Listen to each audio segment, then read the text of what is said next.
everybody? Welcome back to Hamster's Hobby Hang. We have Mace. We have What up? Chris.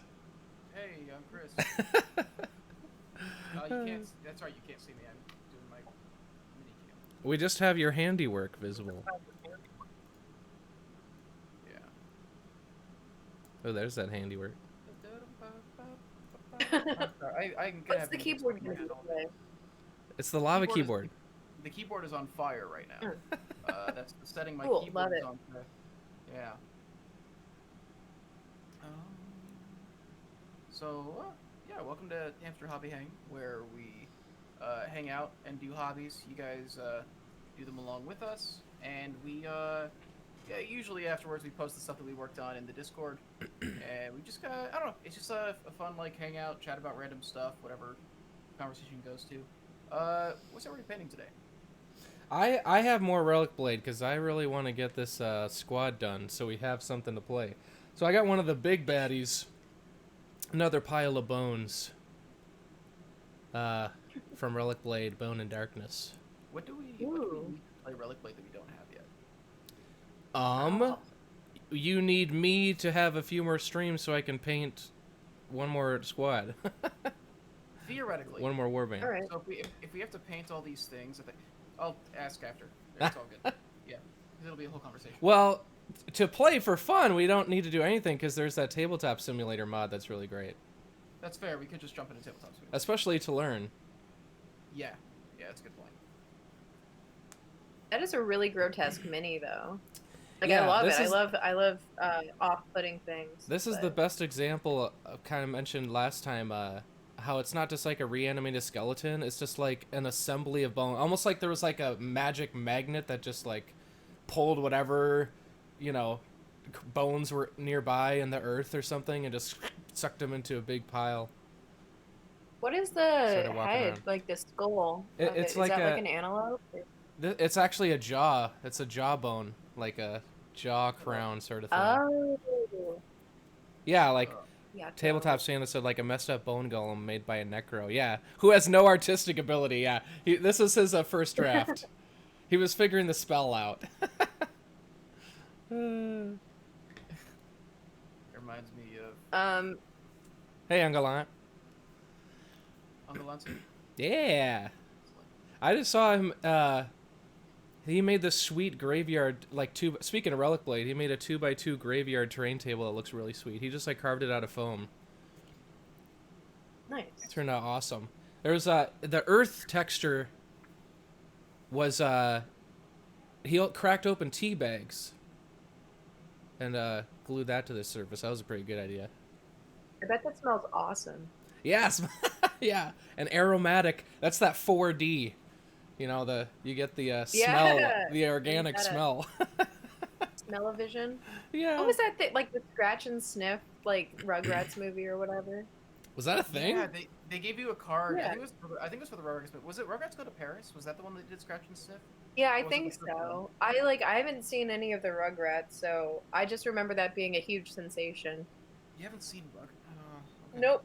Wait, you haven't seen any Rugrats? I've seen probably 2 or 3 TV shows of it. I know that I really relate to the dad in there that has purple hair. But apart from that, I also think Reptar is probably cool, but who doesn't think Reptar is cool? That's about all I know. Dang, that's a classic. Yeah. I'll get around to it Wow. once I get around to everything else. Has Right. Mace not seen something she should have seen? Gasp. Mace, what are you All painting today?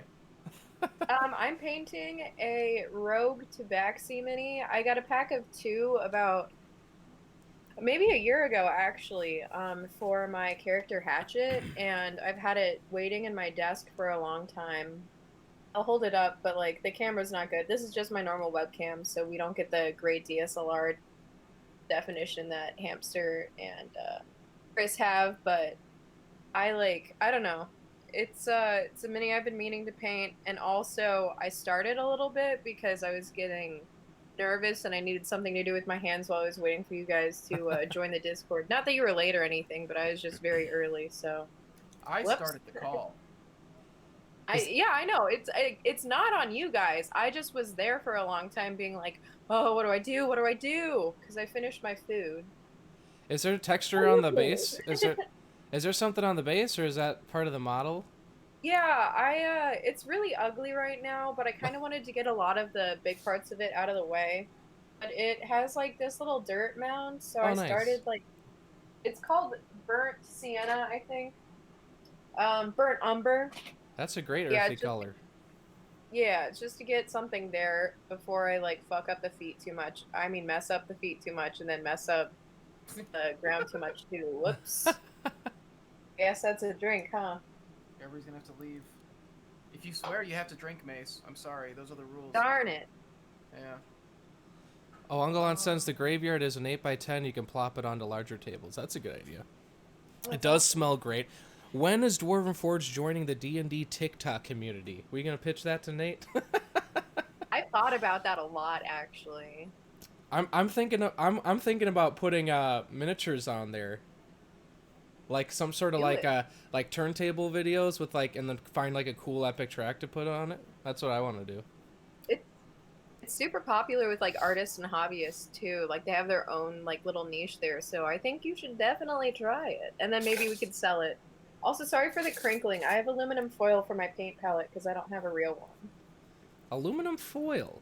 If only there was a depository of art supplies close to your close to your apartment that you had access to. I did not want to lug all the paint off of Hamster's desk to here. There's I a lot don't of know crap where on we there keep though. the wet palettes. One And pallet. you know, aluminum foil's easy. You just fold it up and you throw it out. Actually, that's basically what Erin and I used a lot. Is something she found is basically that, where it's palette paper, where basically it just has like sort of like heavier than wax seal, so the paint doesn't flow through. Yeah. It's just a piece of paper that you tear off, and then when you're done, you toss it. So it's See, I'm about the just being same. thrifty. Yeah. What are you painting, Chris?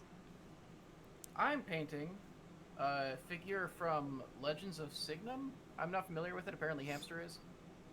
This is Aurora Quarantine, the Sword of Aria. I don't know anything about this. I do this thing called Asset Drop. It's a British thing that kind of is supposed to help people kind of work on painting techniques by sending a monthly box with a mini and some terrain and some paint samples. And so this one in particular, her sword is like the tutorial for that month. And so they gave me 3. It's so I was reading through the pamphlet. It's a lesson on painting non-metallic metals. Oh, cool. So it gave me 3 different shades of blue. One for the highlight, one for the shadows, one for the base of it, I guess. And so it's supposed to like go through like this is how you make like the sheen of the blade and all that without using metallic paints. I want to look at that. Ooh. Yeah. I'm trying to get better at that. But right now I'm doing the more basic part. It's not assembled yet. I figured I enjoy painting it unassembled first and then putting the pieces together so I can get into the crevices easier. And then if I need to patch up the paint job after I assemble it, that's not a big deal. Yeah, I looked into Legends of Signum briefly. It's kind of like a small scale. It's almost like a war game hybridized with a board game where there's like, you know, the card tokens and card abilities, but you're moving miniatures around. It looked closer to a miniatures board game to me. Is that But kind of like Heroescape, or I didn't play a lot of Heroescape, but that is more like the hex based, like your Monopoly, doot across the spaces, right? yeah? So you get the minis and you got the cards, and yeah, it's all in a hex grid. You assembled it.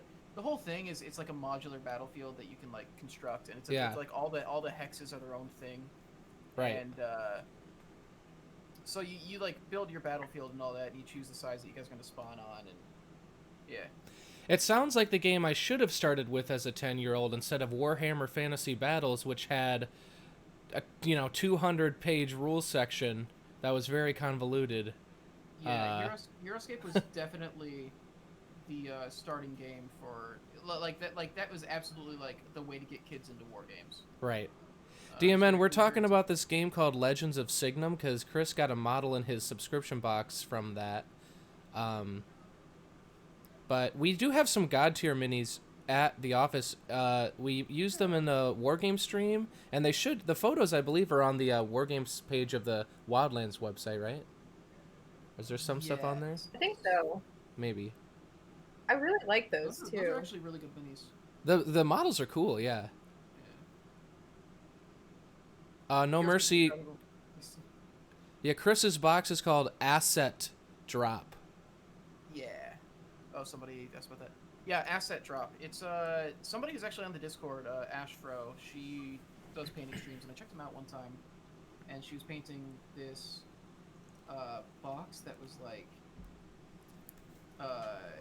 this like I think it was a villain's box, but it came with like this Battletoad miniature, like came with not like Battletoads the game, but like genuinely just like a toad that she had like strapped extra equipment to, like came with the villainous that came in the box and all that. And I was like, I gotta try this stuff. And I don't know, I'm trying to get better at painting, and it's been kind of cool to see that. And there's one that's like, here's how to do like blonde hair, stuff like that. And they gave me like 3 different shades of yellow. So it's a lot of like, they give you like 3 sample paints every month, and a mini and some terrain, and some like a diorama backdrop and some other little things. This one actually came with some basing materials. There's some like base decoration stuff, some base scatter, dirt and moss, basically. So I might play around with that afterwards as well. Maybe not on stream. Cool, The yeah. 2 things you just mentioned for their tutorials, the hair and the sheen on metallics and stuff. Like, I've been trying to do jewels for a while, which are really hard for me, but it sounds like very good tutorials to get for, like, not necessarily a beginner, but, like, starting to branch into more complicated stuff. I like that they focus on like one specific thing every time, instead of being like, here's a mini and here's how to paint it. It's like, we're gonna focus on teaching you one trick that you can then take and apply to anything you want to go do, basically. What were you gonna say, Hamster? Hold up, my feed is frozen. I'm trying out a new camera. Oh yeah, he's painting something for Relic Blade. Are these Relic Blade minis? Yeah, they're the official minis. They're from Relic Blade, the official Relic Blade minis. Excellent. Yeah. He's been painting them over the last couple weeks. He's got the other 2 done, so this is the last one in that warband, I think. Yeah, there's a couple more, but you can definitely field a full list with them.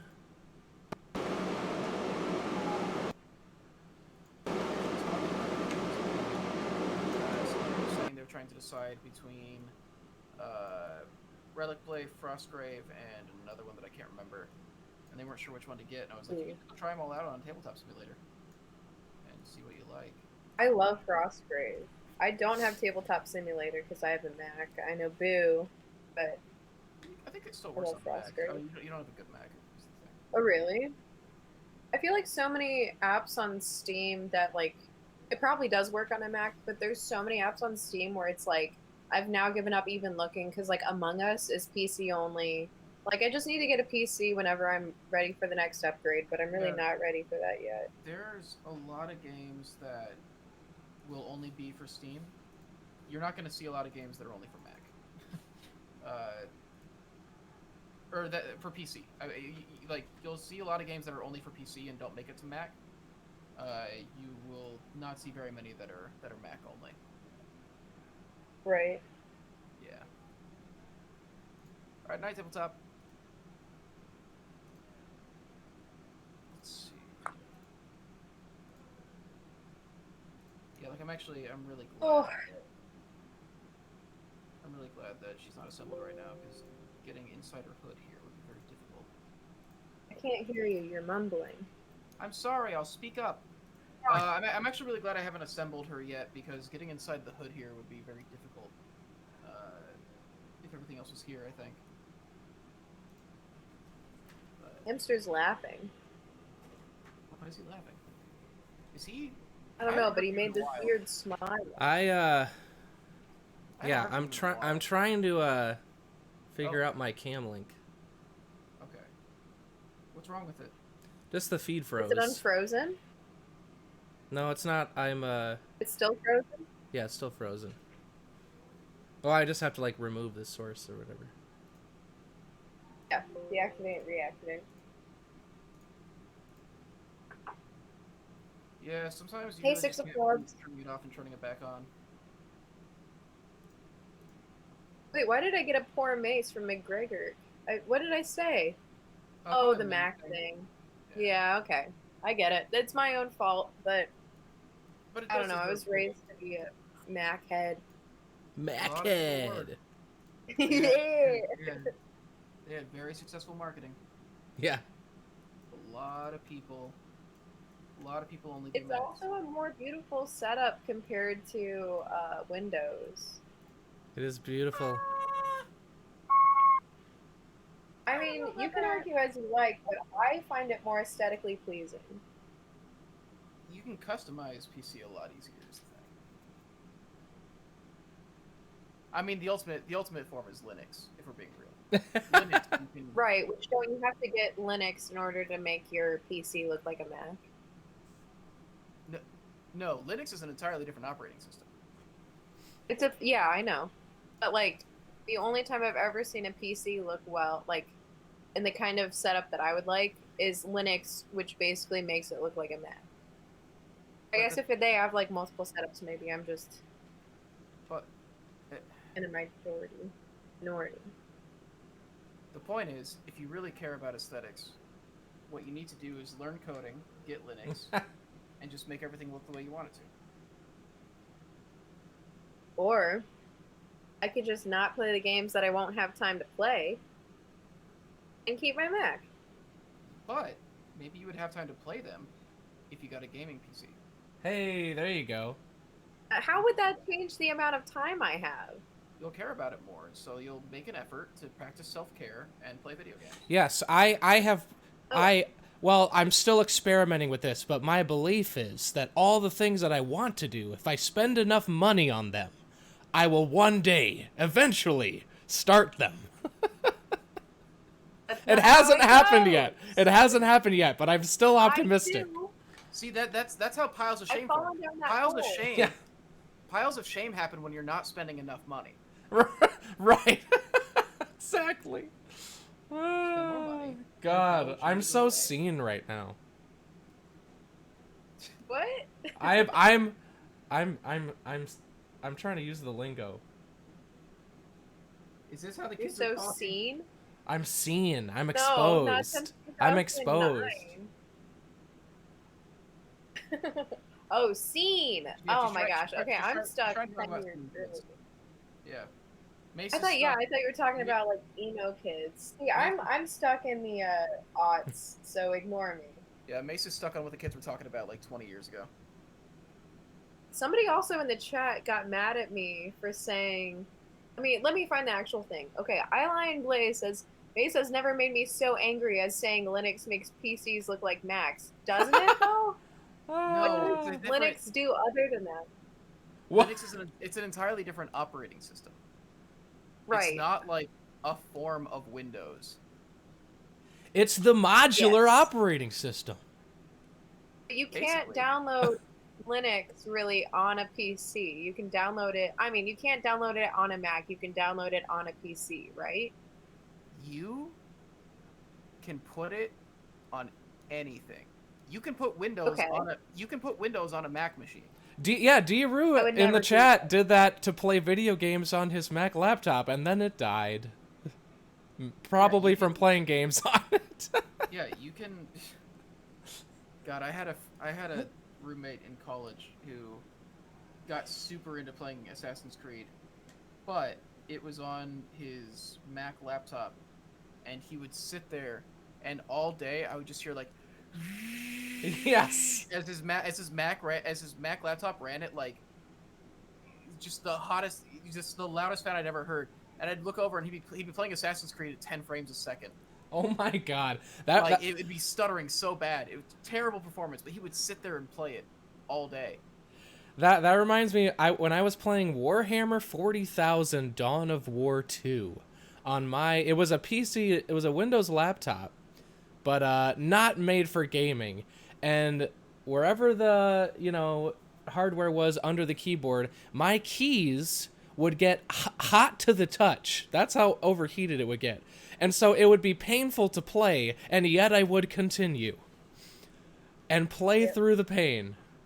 And eventually, so what ended up happening to that computer is at the top there was a shortcut key for the calculator, and it screwed it up so much under there that it would just infinitely spawn calculators. It would just hit the calculator button infinitely, and then it would try to divide by 0 every time, which was very strange. Uh-oh, if you divide by 0, Yeah. if you divide by 0, it opens a black hole. The universe explodes. Yeah,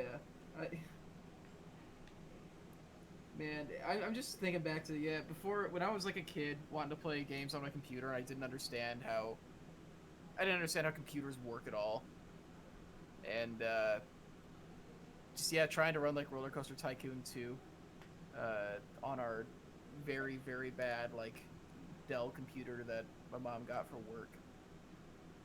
And Oh, yeah. how long it would take to open it. And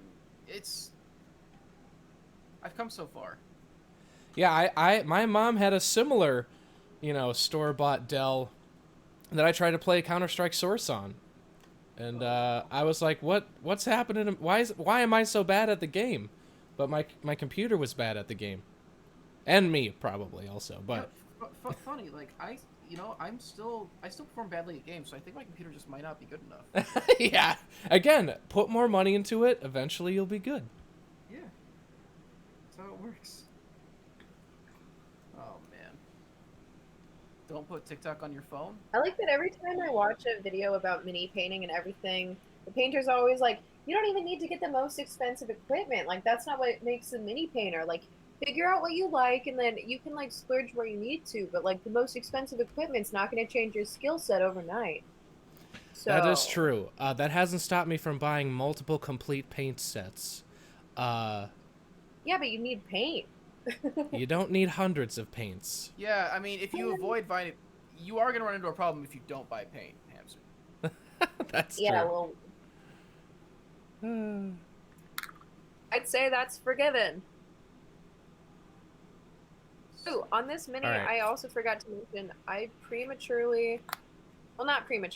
purposefully cut off the ear of it because the character does not have an ear. And it's the first time I've done a mod to a mini beforehand, and I kind of want to change the tail, but I'm scared to do that. Yeah, that's kind of fun. Topulus makes a good point, but if you don't buy hundreds of paints, what will you eat? Exactly. We have another brush licker over here. Yes, I have... We are growing stronger. Is that a subsect of, like, the Dwarven army? We have, like, the actual army, and then we have, like, oh, there's the brush lickers. That's like their division. Yeah. Yeah. The way that an army will have, like, different battalions for different things. So we got the brush lickers over there.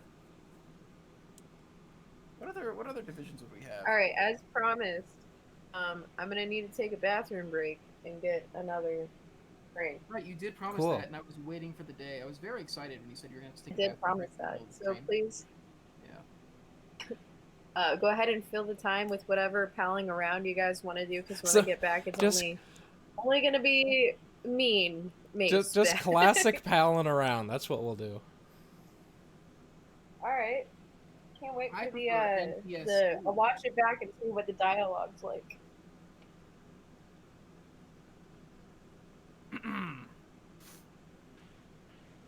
Well,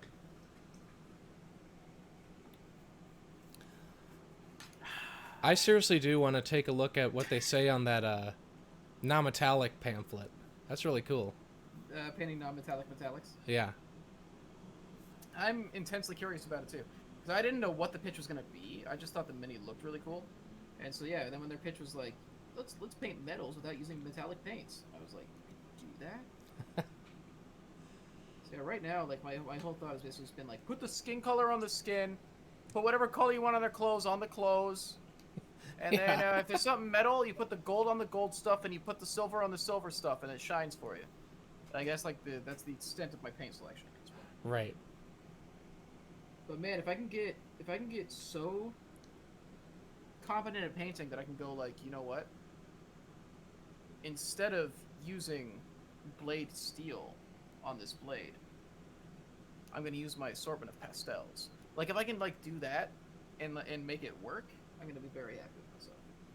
My first attempt and one of my only attempts at non-metallics, it ended up being kind of stylized, but I ended up liking it. I did a little, sort of like the little cartoon, like star reflection, the little like glimmer sort of shape on part of it, and it's totally over the top, but I like it.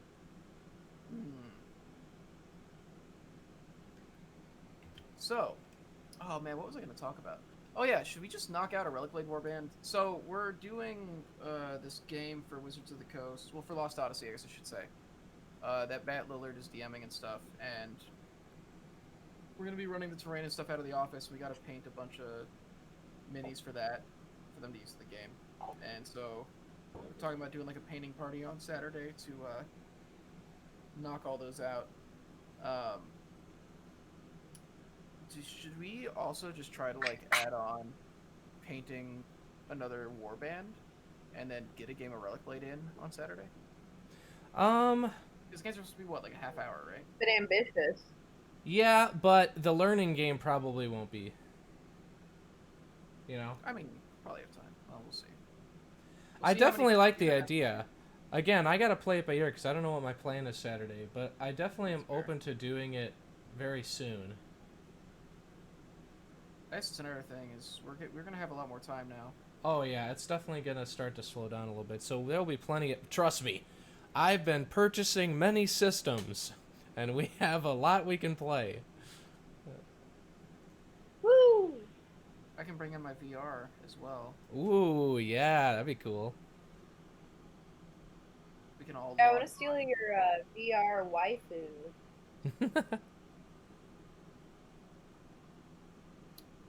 Nice. What? I ordered pizza to help myself avoid eating paint, and nice, that's a great alternative. One of my favorite alternatives, actually. Definitely top 10 alternative. Top 10. Ah! Oh shoot! Is that a dynamite? What is that? Looks like it could be. Oh, maybe this shouldn't be red. Or I could pass it off as. I need to get my Frostgrave warband painted up one of these days. You know what? Frostgrave was the worst thing for my pile of shame because it was the first game that was like, you can use any miniatures you want. And so I backed like a dozen freaking Kickstarters because I was like, well, I'll just use them for Frostgrave. And so I just have hundreds and hundreds of miniatures that were justified because the game told me I can use anything I want. So I decided to get everything. And how many games of Frostgrave have you gotten in? As many as we've played at work, which is like 1 or 2. Yeah, there we go.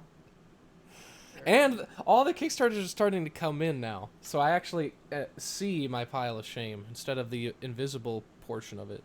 Did you see that Blood and Plunder Kickstarter? Yes, and I had to resist. That's another one where I was like, I've had enough. I can't, but I wanted to very badly. Well, very good cool news. idea. Good news, I didn't resist. I backed it at the 2-boat level. Nice! So I'm getting 2 boats and full crews and all that. Okay, that makes me really happy. Yeah, so we can do that. Pretty excited about that, actually. Does anyone have the Horizon Zero Dawn board game minis? I'm excited to paint them. Those would be an intense challenge, I feel Those would be sweet. The design of those of the game was cool. Well, just yeah, like the the creature design of those machines is it seems so complex. You got so many layers of machinery. You know. I backed the Cool Mini or Not Bloodborne board game because I love that game and the aesthetic of it and everything. So I'm excited to paint those models. Yeah, you like Victorian London? That's what it is, right? Yeah, basically. Like, I mean, they call it something else, but it's clearly Victorian. Yeah. The way that games do to get away with plagiarism. So they don't get sued by the actual London. Right. Man, maybe I should have assembled this. I have no idea where most of these things are going to go. Maybe I should just focus on doing the blade. Yeah, just try out that That's non-metallic what I'm metal. doing. I really want to pick up Marvel United. The board game? Marvel United. I've heard of Marvel Crisis Protocol. Those models look cool. I haven't heard of United. I don't know how to capture the light in this apartment. To capture the light, you must bait Yeah, I'm it trying with to. So I'm snacks. using. You sound like a Kingdom Hearts villain. I've never played Kingdom Hearts, I figured. Oh, it's the CMON Marvel but game. I Okay. like. I'm also doing the Blades of this, and I'm kind of getting. I'm getting a good metallic sheen out of it. I can never hear Sheen without thinking of Jimmy Neutron at this point. Man, I was thinking like Tiger Blood, like Charlie. that's also fair. Do you think that's what he was named after? Yeah, I think Charlie Sheen was named after Jimmy Neutron. That's what I was hoping. Just the idea of like his pet, like Sheen isn't his family name in the slightest. They just decided that they wanted to like they wanted. What's his dad's name? Martin Charles. Sheen? Wait, is Martin his dad? Yeah, Martin Sheen's his dad. Oh, they're not brothers. I guess. Wow, yeah, Martin. No. He was fairly. He did Apocalypse Now, and that was like in this. What, it was in like the late 70s. Was that in the 80s? When was Apocalypse Now shot? Well, I don't know First that, played but I Lucian? do know that his original name I don't think is Martin Sheen. Also, Letitia's Letitia in here. chat. Oh, hey. Hey, Letitia, what are Yeah, you there doing? she Work is. stuff. You're supposed to be off right now. Yeah. What she wants to know what a good starting paint set would be. The one that you guys got. What was it? Reaper? Yeah, I actually don't know where he got those. You should be able to find it like on Amazon or basically any hobby store online or something should have this set. Emilio Estevez is his brother. What? Wait, Emilio Estevez and Yeah. Charlie Sheen are related? Yeah. I think I knew that. I'm bad at I'm pop sorry. culture. How was I supposed to put that together? But I'm just saying you should brush up on your Sheen lore if you really don't know all this Wait. stuff. Wait. Oh wait, is that it? Is Estevez? Is that a Spanish or is that a Spanish name? I think they are Spanish, but I could be. I can look it up. I'm baffled at like trying to see anything other than like Anglo-Saxon in Charlie Sheen right now. Well, like is Ramon Estevez? Emilio Estevez took his mom's name. Wait. Okay, wait. So do they have the same mom, or is it like are they stepbrothers, or is it genuinely Ramon Estevez is Martin's real name? I'm losing my mind. No. Ramon Estevez is Martin Sheen. Okay. So All of his children are last name Estevez. so then is Charlie Sheen also an Estevez? Yes, and he is same mom, same dad to Emilio. He just went with Sheen.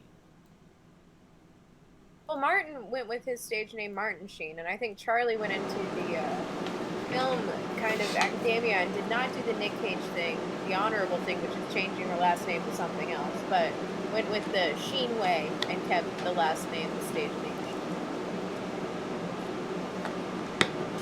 Not that there's anything wrong, you know. Charlie Sheen's original name was Carlos Estevez? Yes. Wow. Oh, Hamster, I think you're having an audio issue. I think make sure it's not capturing your camera's mic. I muted it, sorry. All right. I had to redo my Frozen audio or video again. Frustrating. Have you had What were that you with a saying? cam link before, Chris? Yes. What? Ones at The the office, Frozen we feed? have a lot. Yes, Yeah. a lot. Generally speaking, disable it and re-enable it, and it fixes. Yeah. Ambient sound, you go. Yeah, fix. Thanks, guys. It's all part of the part of the soundscape we've designed for this paint. Right. Yeah, Topula says the Reaper set. See, that Reaper set is good because they kind of have quite a bit of medium in it too, and a lot of like the number one tip that people say to beginners is like to thin your paints, right? So they don't gunk things up, and you get used to doing multiple layers. So that's why I like the Reaper set, but he suggested the Vallejo model color, which is probably my main paints right now, Ooh. and the Pro I love Acryl the- starter set, which I guess I didn't know that they had a starter set. I think I just bought them individually, but if they do, they're definitely a good paint as well. Here's a question. Can I prime this with a regular black, or do I need like a specific? Saying to start this, I should prime it in black. Yeah, I mean, any coat of paint underneath it fully will help the paint stick. Primer is a little bit different and slightly better, but it's not going to be the end of the world if you just paint it. I haven't been having a black. serious issue with Yeah. the paint not sticking, so I think it'll be all right. Yeah. But they want me to prime it for this, so I'm gonna try to, like, for the sword at least, I'm gonna follow the steps like exactly. Yeah. To see what they got going on here. But speaking of Charlie Sheen, last night I watched Ferris Bueller's Day Off for the first my time God. in my life. I had never seen it. Oh my god, 3 years ago for Halloween, I was Ferris with like my pack of girls, and my roommate Jaden at the time was oh my gosh, what's her name? The girlfriend? What's her name? It's like Sloane or something? Sloan. It is Sloan. It's a strange name. And then Cameron, Maddie was Cameron, and it was great. That is one of my favorite movies of all time. It was I'm very glad you've good. seen it. It was very Ferris Bueller's good. Day Off? Yeah, it's fun. I'm glad you've seen that one at least. Yeah, it's a classic. Although you're And still you know, missing the Jay best looks Matthew exactly Broderick like Ferris Bueller. He kind of does. So, on the Anvil stream last night, because I was on camera, somebody was like, "Whoa, I didn't know I didn't know Matthew Broderick worked at Dwarven Forge." And I was like, "Dude, you have no idea. Like, you guys genuinely have no idea. Jay looks exactly like Matthew Broderick." And every time someone brings it up, he kind of seems not into it. Yeah, he seems like really Yeah, upset and then about he it. says, It's "Yeah, like, I it's like also we're not hear-" saying you committed. He's a handsome guy. Yeah, but he also will say, "You know who else I get a lot?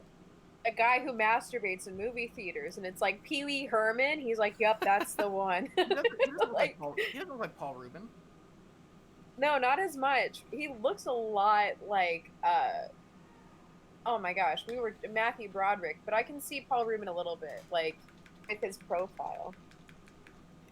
In a way where it's like, he does have two eyes. Like I don't know. No, I can see it. There's some facial features where it's like, okay, like the way I guess the shape of his eyes is fairly Paul Rubin, but like, and his his whole profile. If you look at him from the side, it's like if you asked him to go like this, he would look like that Pee Wee picture. Like, I swear to you, it's not that he looks a ton like him. He looks more like Matthew Broderick, but he does have characteristics of him. yeah, And I will defend that to the end. He actually looks like a Matthew Broderick clone. Yeah. There's I a hope weird- Jay's like listening and watching right now so that he can be like, "Oh, I'm gonna fire them all." Jay's actually been monitoring all these streams since we started them to make sure that it's not like harming the company.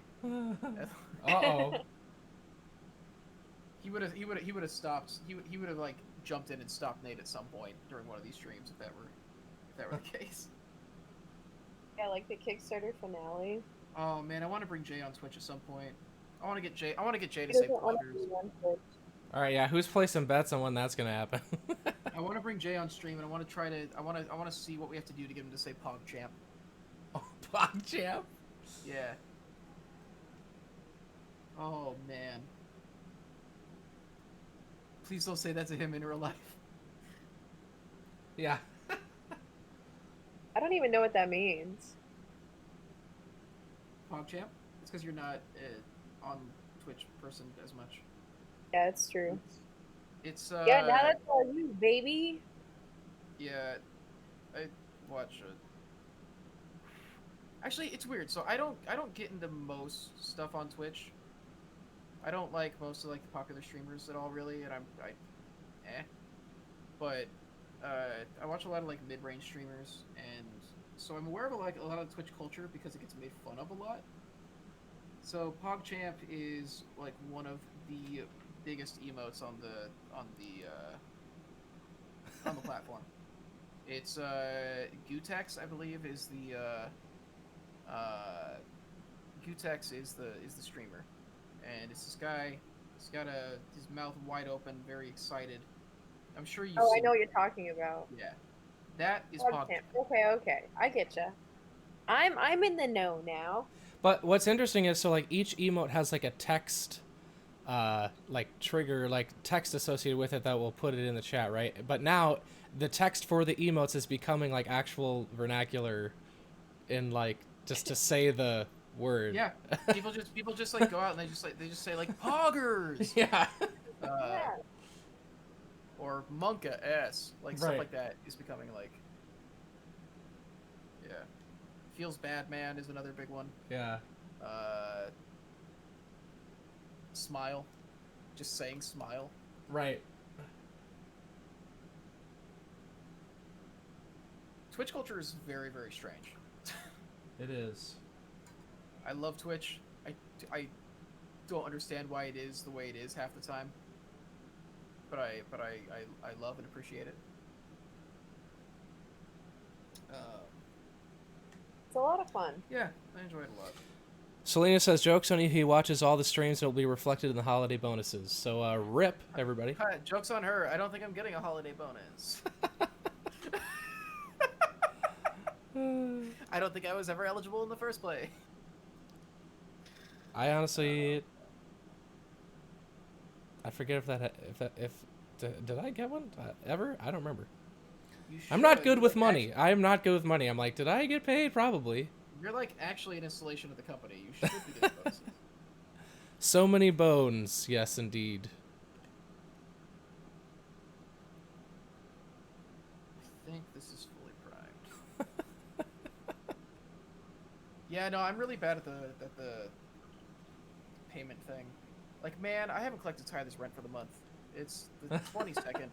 Like, I just paid the rent before, and like, I finally asked one of my roommates like a couple days ago, like 3 weeks after I'd paid it, and I still haven't told Tyler. You're like, oh right, I need Yeah. that from somebody. I'm really bad at asking for money. Can he hear you right If now? he's listening to the stream, no, he's probably, I don't know, he's probably watching something. For those of you at home that don't know, Tyler and Chris just so happen to be roommates. We've been best friends for, I don't know what. And sometimes you'll be on a call with one of them, and the other one will be in the other room yelling something to tell you. Yeah, yeah. For a while, when the quarantine first started, we had it set up where, so I have two of these mics, the AT2020s, and right now he just has it set up in his room for when he does stuff. But for a while, when he was playing like the PS4 a lot and he was out on the couch, I just was running an XLR cable from the mixer at my desk over to the couch, and so he'd be sitting on the couch like playing PS4, and I'd be sitting here like talking to people, and he would just like chime in from the couch on the mic that he had set up there. Oh my gosh, that's awesome. That's so classic Tyler. Yeah, for like 2 months. Even if he's not in a meeting. Yeah, for like 2 I months. have Well, it wasn't for meetings really. I guess it could have been for meetings. Oh, It was more okay. for like Discord calls. Oh, it definitely was. Because there's several times where I have had him butt in to answer questions or to bring up points, and it's just kind of like very useful. And I'm glad that he chimed in. But sometimes it's like, damn, like there's like I don't know. It's funny. Man, that's things to say, Mace. Man, that's things to You say. think you've got it bad? I don't think I have it bad. I'm just like I thought that was hilarious for the longest like chunk of time. I it's fine. Yeah. That's the oh wow, paint the whole thing. Just use your intercom, the AT2020 again, and ask him for rent, or just put me on and I'll do it for you. I wish I could run. Oh man, what ideally maybe what I should do during the downtime of the Kickstarter is take that whole having a mic running out to the living room concept like further, and just get to the point where from my desk I can just have speakers and microphones like positioned around the apartment. I can just like unmute and mute like Hey, we need your opinion on this thing, Max. Although I don't know why we would ever bring Max into it. Um, Gotta be fun. I should get some more mics. And then a mixer that can actually handle more mics. And I would need a bigger desk to put the mixer It'll make on. you better at everything, as Hamster would say. You gotta What's that? spend more shame money. And Yeah, get exactly. good. Just keep spending money, eventually I'll be happy. Exactly. Yeah. That's my strategy. Working so far. Oh, no. Well, maybe. How happy are you? She said, I feel like Tyler's a specter that appears in every conversation. But that's because he has like a finger in every jar, right? So he like I could use a different analogy there. jars what? I think like you're fine. jam. I've Yeah, I never think you're heard fine. that expression. I don't know if it is I've an heard it. expression. Is it? I think it's like Yeah, a finger 'cause you in just said every it. pot, right? Every pie, that's what it is. Oh, every pie. Okay. Yeah. Although, man, yeah.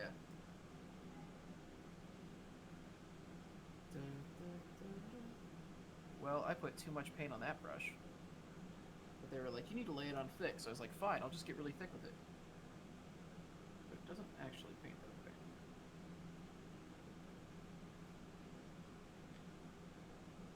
So it's interesting. So they have me base the whole thing in black, and now they're having me put midnight blue over it, which is almost black. Yeah, the more layers in between, the smoother the blend will be. A lot of the times, the most important colors are the ones that you put on. You're like, I don't even see that. But then if it were to disappear and you put them side by side, it'd be way different.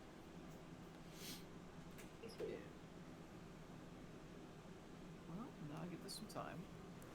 Oh, do either of you have a trick for capturing and destroying a mosquito? Yes. Just clap at the air until you eventually, hopefully, get it. Get a kitten.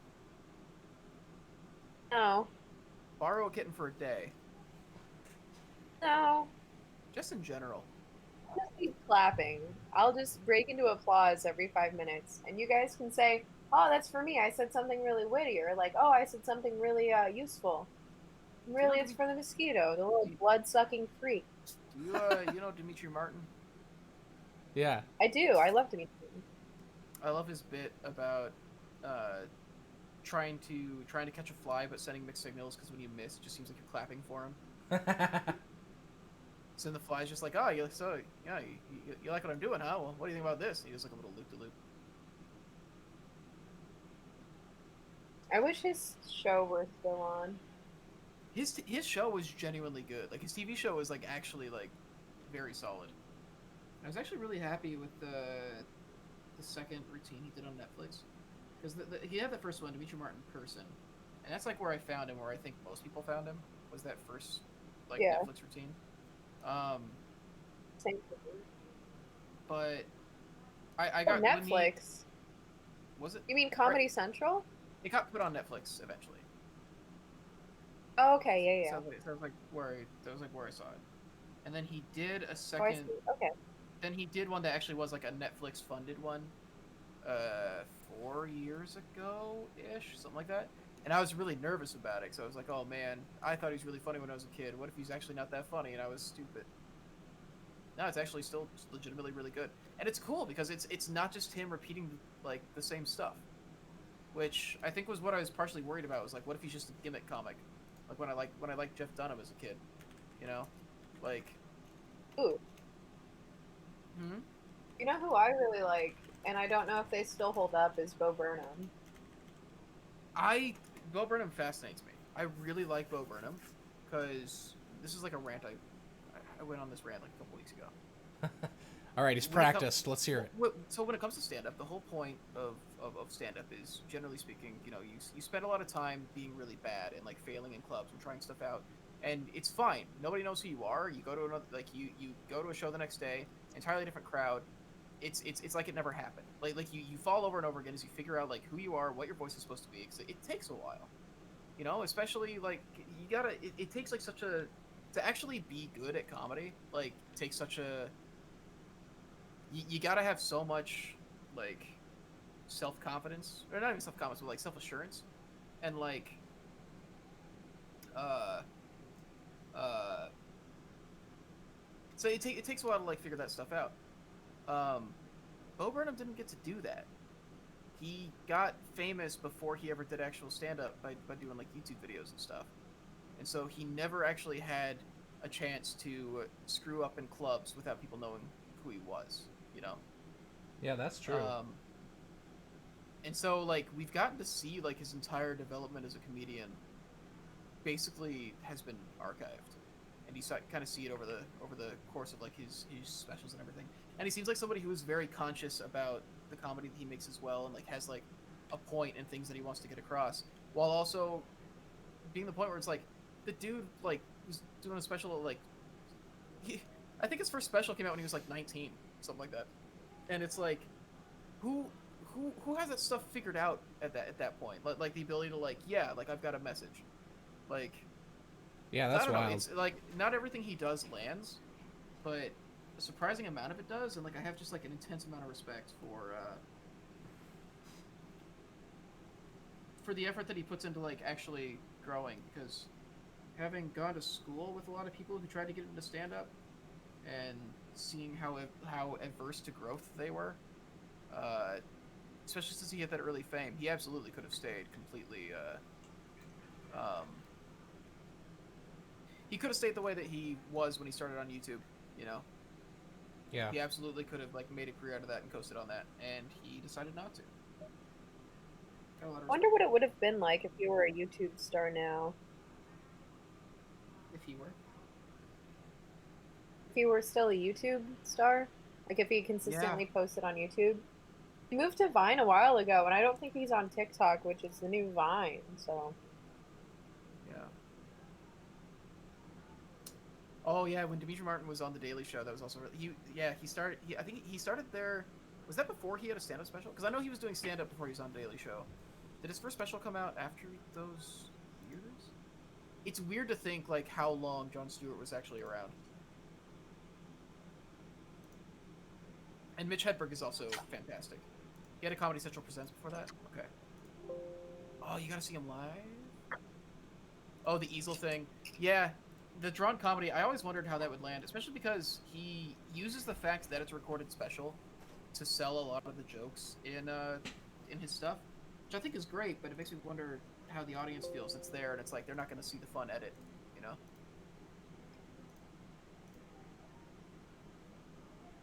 Eddie Izzard.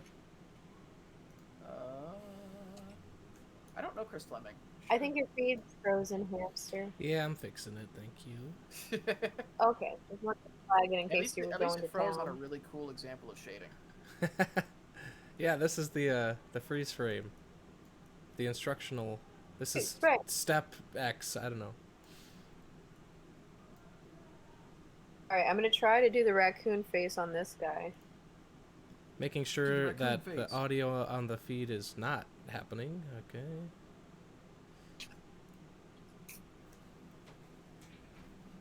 Sweet, I always screw up on step X. Yeah, see, there you go. That's why we freeze it right there every time. Step X. Eddie Izzard, yeah. I love... Well, you talked about this guy last time. God, who's the British guy? Oh, the dude that James Mace has Acaster. a- James Acaster. I freaking love that guy. Yeah.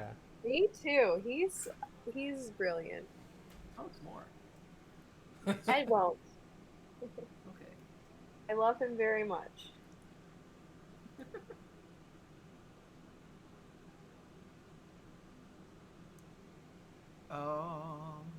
But I like his... he always came from a point of like more like a one-man show. Like, it was stand-up, but it was always like... It was never like the... I'm just going to be myself and conversationally. It was always like a weird lens and a weird persona that I like. And of course, a lot of comedians are like that. They like play a persona, but... Did you ever see Whoopi Goldberg's solo show that she did on Broadway? No. No. She's called Whoopi, and it's her playing like several characters in monologues, and it's actually like it's fascinating. That sounds cool. It's very, very good. It's crazy to look at that because like as a kid growing up in the '90s, I knew Whoopi Goldberg for Sister Act.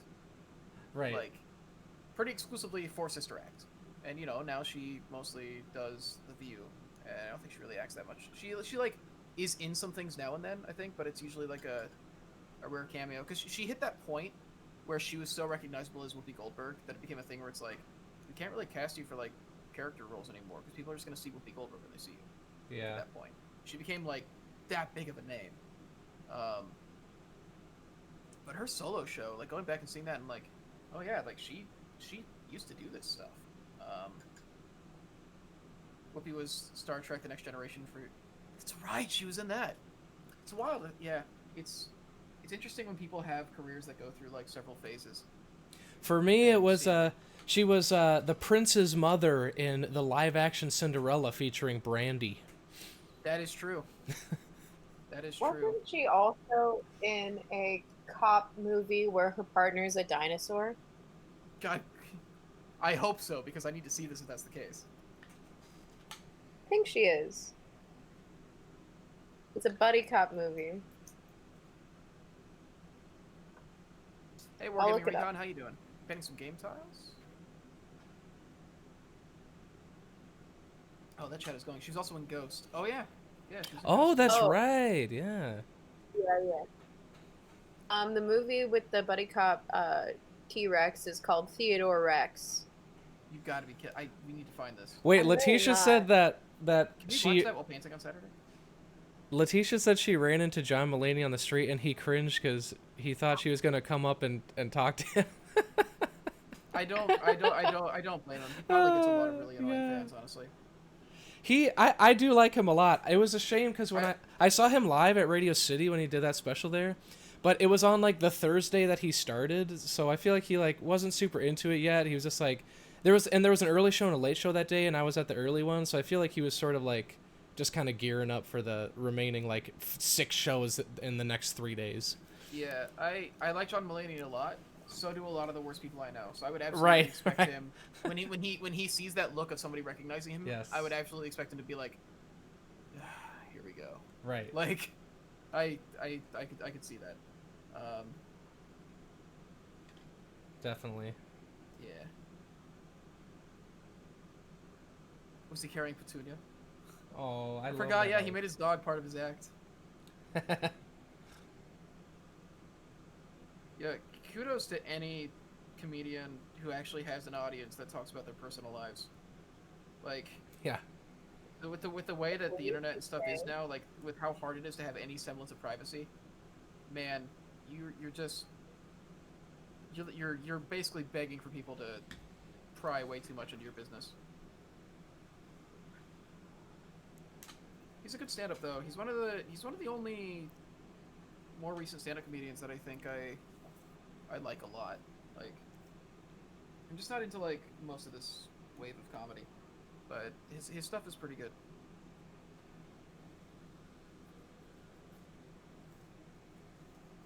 I gotta be honest, one of the first comics that I really loved, same with my family, was Jim Gaffigan. Yeah. I feel like that's yeah. pretty predictable, especially from like wholesome Midwest family. Oh, He was a yeah. big deal for a bit. Yeah, he was a fairly clean comedian. Was he completely clean? Or just mostly? He might have talked about a few saucy things, but I don't think for long or like without just alluding to it. Like I don't think he would go that. I don't think he would ever leave wholesome realm. I liked Brian Regan a lot. He was a Yes, I clean do comic. too. Yeah, he's somebody who never gets worse than damn, you know. He has this whole bit about serving sizes and eating. I like the phrase like eating fig Newtons by the sleeve. That like I think of that phrase constantly, and yeah, I like Brian Regan a lot. He's better than good. Bill Burr. I like old Bill Burr. I don't like a lot of his recent stuff has been kind of disappointing for me. Yeah, that his SNL monologue was a little all over the place. It wasn't great, and it's not even like the political aspects of it so much as like Yeah.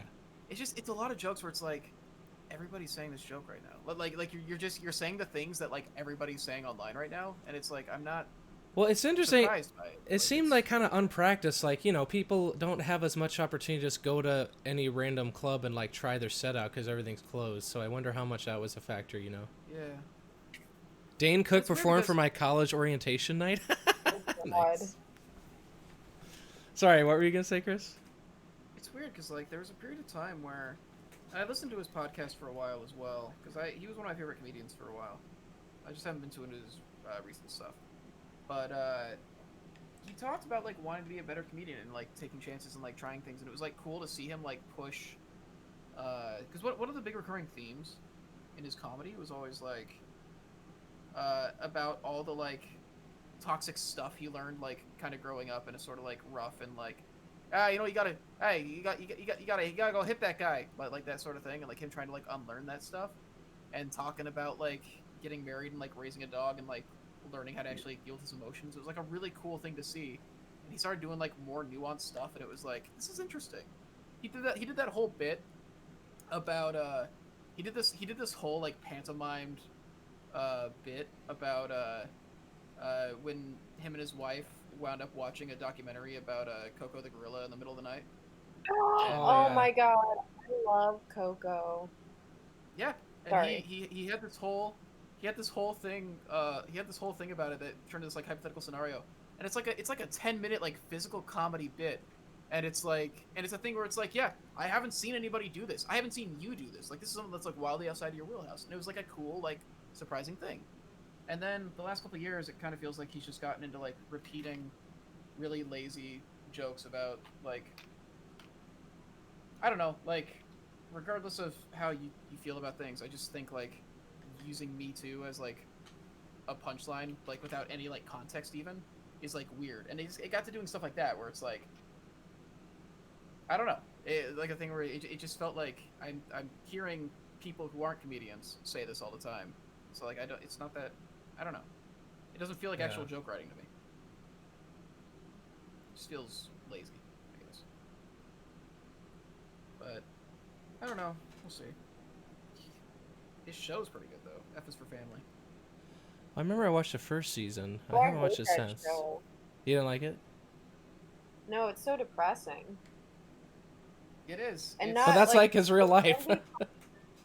Growing up. it's super forced. I don't think it's like that funny. I think that the joke never actually pays off. Like with BoJack, it's like you have a good mix of like light humor and then like dark stuff, and then like they bring it around full circle where it's like very like easy to get into. With F is for Family, it's like it's just morose. I'm not into it. with this, yeah, F is for Family. So it's definitely not as good as BoJack. BoJack, I think, is legitimately one of the best shows that's been made in like a very long time. F is for Family is like very hit or miss for me. Like it'll have whole episodes where I'm like, this is just like nothing. Like there's not a whole lot of value here. But it has like some interesting moments that I think it's trying to dissect things that aren't really dissected much. It has a bit of like the Roseanne factor to it, you know, where it's like, Yeah, yeah, like we're actually, you know, we're taking like a sitcom setup, but we're also looking at a side of things that kind of got overlooked by sitcoms for a while. I don't think it handles it all perfectly, but was that? My raccoon face is done, and I'm moving on. Wait, are you doing a new raccoon? Yeah, it's the same. It was from the same box of minis, but it's for the same character, so I've always loved that first raccoon face you did. It turned out really good. I hope this one's also really good. I'll put photos somewhere. But I don't know if I'm going to even finish this one today because it's a little complicated. Just base painting all the. There's some graveyard scenery that came with this mini, and so I'm just base painting all of it while I wait for the sword for the sword to dry, so I can do the next coat of it.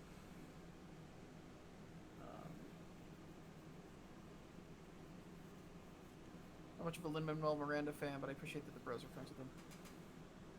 Oh yeah, they did like some stuff together, didn't they? Who is that? Lin-Manuel Miranda and the McElroys, didn't they do some stuff together? Oh, the McElroys. Huh. Oh, yeah, they're good friends. Yeah. Love the McElroys. They're not quite my thing, but I enjoy them. Like I don't dislike them, but I don't really go out of my way for them. I Like, it's another one will of those watch situations where I'm like, the I have no highlights. problem with them, but I think my problem with them is I think it's another situation where like just some people that I don't get along well with really like them, and so it kind of soured both with Lin Manuel and the McElroys. It's like it's not your fault. I You just get make me that. think of this person. Like,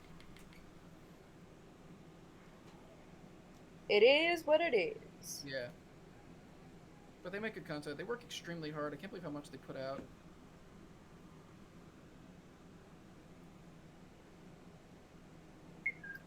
That's one of those things where like all their podcasts, I hear that they're good, but like there's so much of it that it's intimidating to start. It's like, Yeah. where do I start? Where do you even start? Yeah. With their stuff, yeah. My friend the other day was gonna start Taskmaster, and she had the same thing where she's like, "There's so much here. Where do I even start?" And genuinely, I don't even know what episode to send to her because I was like, they're all so good. Like, not one stands out. They're all just so good. Well, if you want recommendations for McElroy content, just ask Miles. Miles is a huge McElroy fan. You can also go on YouTube and look up like the animated segments or like the McElroy highlights and just get the gist of an episode from there. Because that's typically where I get mine. I don't listen to the full episodes Boom Boom Bam or whatever they're doing. of anything that they do. Like I don't have that much patience for like a comedy podcast. Um, Interesting. I'm more into like science podcasts. Like oh, one of my favorite podcasts is Ologies, and like that's pretty much the only one that I'll listen to. Sometimes I'll listen to This American Life, but apart from like those two, I'm like very much not into comedy podcasts. What is the focus of This American Oh Life? wait, huh? What is the focus of This American Life? There is no focus. It's about the American life, Okay. which is a very broad concept. So is that the thing? Is do they just like profile a random thing every time? Pretty much. Okay. I think And that's then they'll have about like right. three Yeah. different segments or whatever that all kind of work together somehow and have an overarching theme. Okay. Because that's the thing. Is like I've seen This American Life pop up in several different places in several different conversations, always for wildly different reasons. So I'm always just like, what is this show about? Like, it seems like every time I hear about it, it's for something wildly different. It's for anything. Okay. But yeah, I I'm a don't. huge podcast person. Me neither. I love the Gus and Eddie podcast, but that's pretty much it. Well, it's And interesting. that's the only comedy podcast I'll do. Since I started working you from said? home, my podcast listening has gone down to basically zero because I'm not commuting anymore. That's when I would listen to stuff. That's when I would read too. So my reading is I don't even know if I can do it anymore. It's been a long time. You might have forgot. Oh, I definitely forget. Well, you're faking it wondering- pretty Man, well on I all don't the wanna- on all the work messages. Oh, thanks. I have somebody else write them for me, actually. I just am like, Casey, get over here! And I make her type whatever I say. I was wondering if things were going to change much for me in the pandemic in terms of like watching things or like reading or doing podcasts or anything like that. And I was like, wait, no, I was already a freelancer. Like, Yeah. I was already at home most of the time, anyways. The only thing that changed when I started doing Dwarven Forge was like maybe I go into the office 1 or 2 days that week. Like, yeah. I feel like it's been more frequently for you, too, since... I've actually been going in more since the pandemic. Yeah. Yeah. Well, I guess it depends on the week, but I mean during the Kickstarter I was there every day. Except for maybe Twitch. one. Because of Twitch, and then just because of other things that I was doing and helping with. Because since there are a lot of people who just don't go into the office video. anymore, like sometimes there were things that I had to go in and do because like we didn't have anybody else there to do it, so Plus, it was also just I don't know. There's also a part of me that likes going into the office and being around people instead of just being in my room the whole time with a cat that won't leave me alone. When the first time I went back, this is the very first time I went to the office since the pandemic started. It had been at least like 4 months, maybe more, where I was completely quarantined at home, hadn't gone more than a couple blocks from my apartment, maybe 5 to 10 minutes a day. And when I first interacted with everybody in the office, it literally felt like euphoria. It was just like Oh, Yeah, there's a thing that you missed. Like, when you yeah. actually enjoy working with the people in the office, like, it's wild. It's such a different feeling than, like, man, if I'd still been working, like, one of the, like, annoying restaurant jobs or something, and it's like, oh, finally, I get to go back after 3 weeks. Be like, I'm okay. Yeah. I don't want to talk to these people. But no, like I've genuinely like I've missed like hanging out with it. Just like with, I have not seen Letitia since Yeah. quarantine. Like, I finally saw Janet. Well, I guess I saw Janet at one of the protests, but like, yeah, like there's so many people that I just have not actually seen since quarantine now, and it sucks. I don't know, because I do enjoy actually spending time with everybody in the office. So it's a yeah, shame. everybody at DF is kick ass. Yes, and we're not That's my being paid contribution to to say, this conversation. and we're not being paid to say that. Not because they're not making us say it. They are making us say it. They're just not paying us to say it. It's, Right. Right. It's not motivated by pay. It's motivated by threats. I fear. God, I hope Jay's watching. God, I hope I get a bonus. Don't don't make them think that we're holding you hostage. That's supposed to be a secret. I like that the skeleton's on the show. This Yeah, he's news. staying warm. He knows winter is coming, so he's getting all covered up. Yeah. Who is? Do skeletons get cold? I guess it makes their brains Oh. rattle. Yeah, they're all anemic. You can't get cold if you don't have bodily fluids, right? I guess that's true. You don't have lungs to get all congested or sinuses. Well, isn't it basically through your blood and stuff that you would know if you were cold? Oh, that's cute. To get a skeleton cold? That's you. That's cute. You sneeze, Oh, their you jaw rattle? Yeah. sneeze and your arm falls off. Aw, poor Oh, I little guy. think this is Chuck. We're stuck in the wilds of Pennsylvania. Wish we could check in at the office. The squirrels just run That is away Chuck. when we try to treat them like coworkers. They're like, "Hey, anyone want to have lunch?" And then they have fled. That's odd. I thought they'd usually work for peanuts. Set up a water cooler outside. Man. All right. A lot of these just look better based in black. Maybe I should just do that to every mini I ever do in the future. You know, Ungalan makes a good point. Ooh, Hold on. He said, "You can't also be a sentient skeleton, but sure, we'll draw the line at feeling cold." Yeah. Yeah, I believe that they can walk I'm a around. sentient Yeah, no, I believe that these bones can walk around and attack me. However, I just don't buy that these guys have feelings. Right. I wish I was in the wilds of PA. I got to get away from all the city sounds. I was just saying how great it was to go to Minnesota, and I hit the timing right when the leaves were turning. Oh man, Oh, it was great to get out of the city.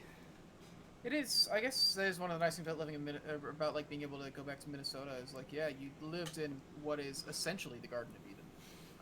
Yeah. That's not true. There's just more snow, but. Well, yeah, place the that is so garden beautiful. dies for 8 months out of the year, but yeah. But it's a beautiful place, you know. Yeah, it is. It's nice to, and I didn't appreciate it when I lived there and had grown up there, and then I had to leave to learn. Well, not everybody. Everybody thinks that wherever they grow up is the worst place to grow up. Yeah. You know. Grass, greener, all that. Right. Man, I just realized it's like impossible to see since I'm working with such dark colors. It's like impossible to actually see what I'm doing. Oh, Oh, here, well, hey, here's the rebuttal argument. What about the phrase bone chilling? Huh? Ooh, that's a good point. Good point. Woof. Oh, Chris, you say worse jokes than that all the time. No, Hey, not it's just a joke. Chris! It's because I just got destroyed in the marketplace of ideas. It's not. Oh. And that's a woof. That's a woof because it hurts, not because it's a bad joke. See, Chris is trying to prove that he himself is not just a sentient skeleton. Well, I just realized I'm not actually showing you guys anything because I'm painting like an all black against a black, like on such small pieces. Like I figure this is actually I can bring it up to the camera if I really need to show you something. What I was going to say too is like if you base in white, the difference is it makes those colors really pop, the ones that aren't like black or whatever. It just gives it like that layer underneath where it becomes like, I don't know, the light shines in differently. I think if you do a black base, it tends to be a little bit like more washed out kind of. I don't, Hamster, you do the science. Well, you do the talk. The way that I think about it is the base coat is going to determine like what most of your work is. Like the way I see it, over a black undercoat, most of your work is going to be adding layers for opacity and saturation and getting the highlights, you know, getting it to like the color saturation that you want. And when it's white, most of your work is going to be like shading it down and getting like the shadows to where you want them to be as a contrast to the really bright, because all your colors will be super saturated. So it's almost like the reverse. And you're going to do both in either scenario, like highlighting and shading and all that and getting your values. But the amount of time you spend doing certain elements is gonna differ. Well said.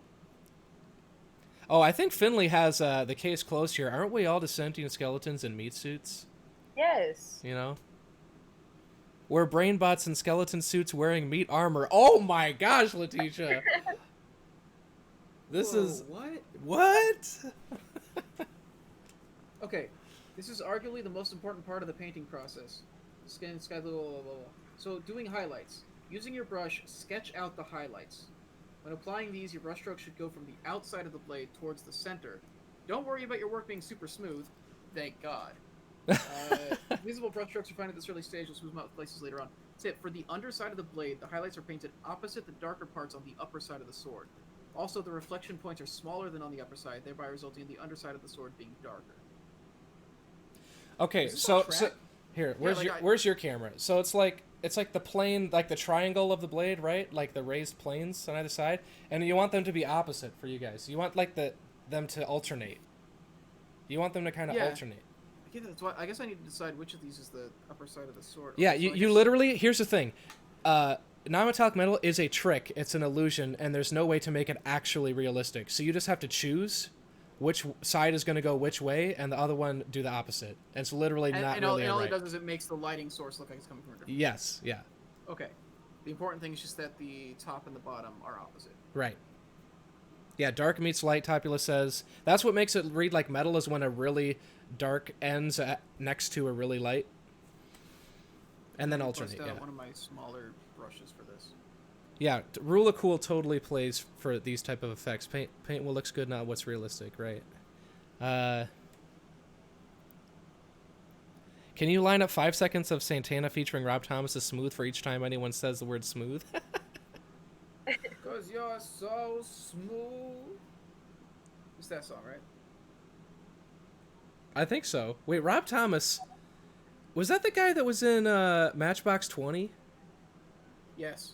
Dude, first of all, growing up, Yeah. I loved Matchbox 20, but he wrote the song in the credits for one of my favorite movies, Meet the Robinsons, which is a great was your movie. favorite movie.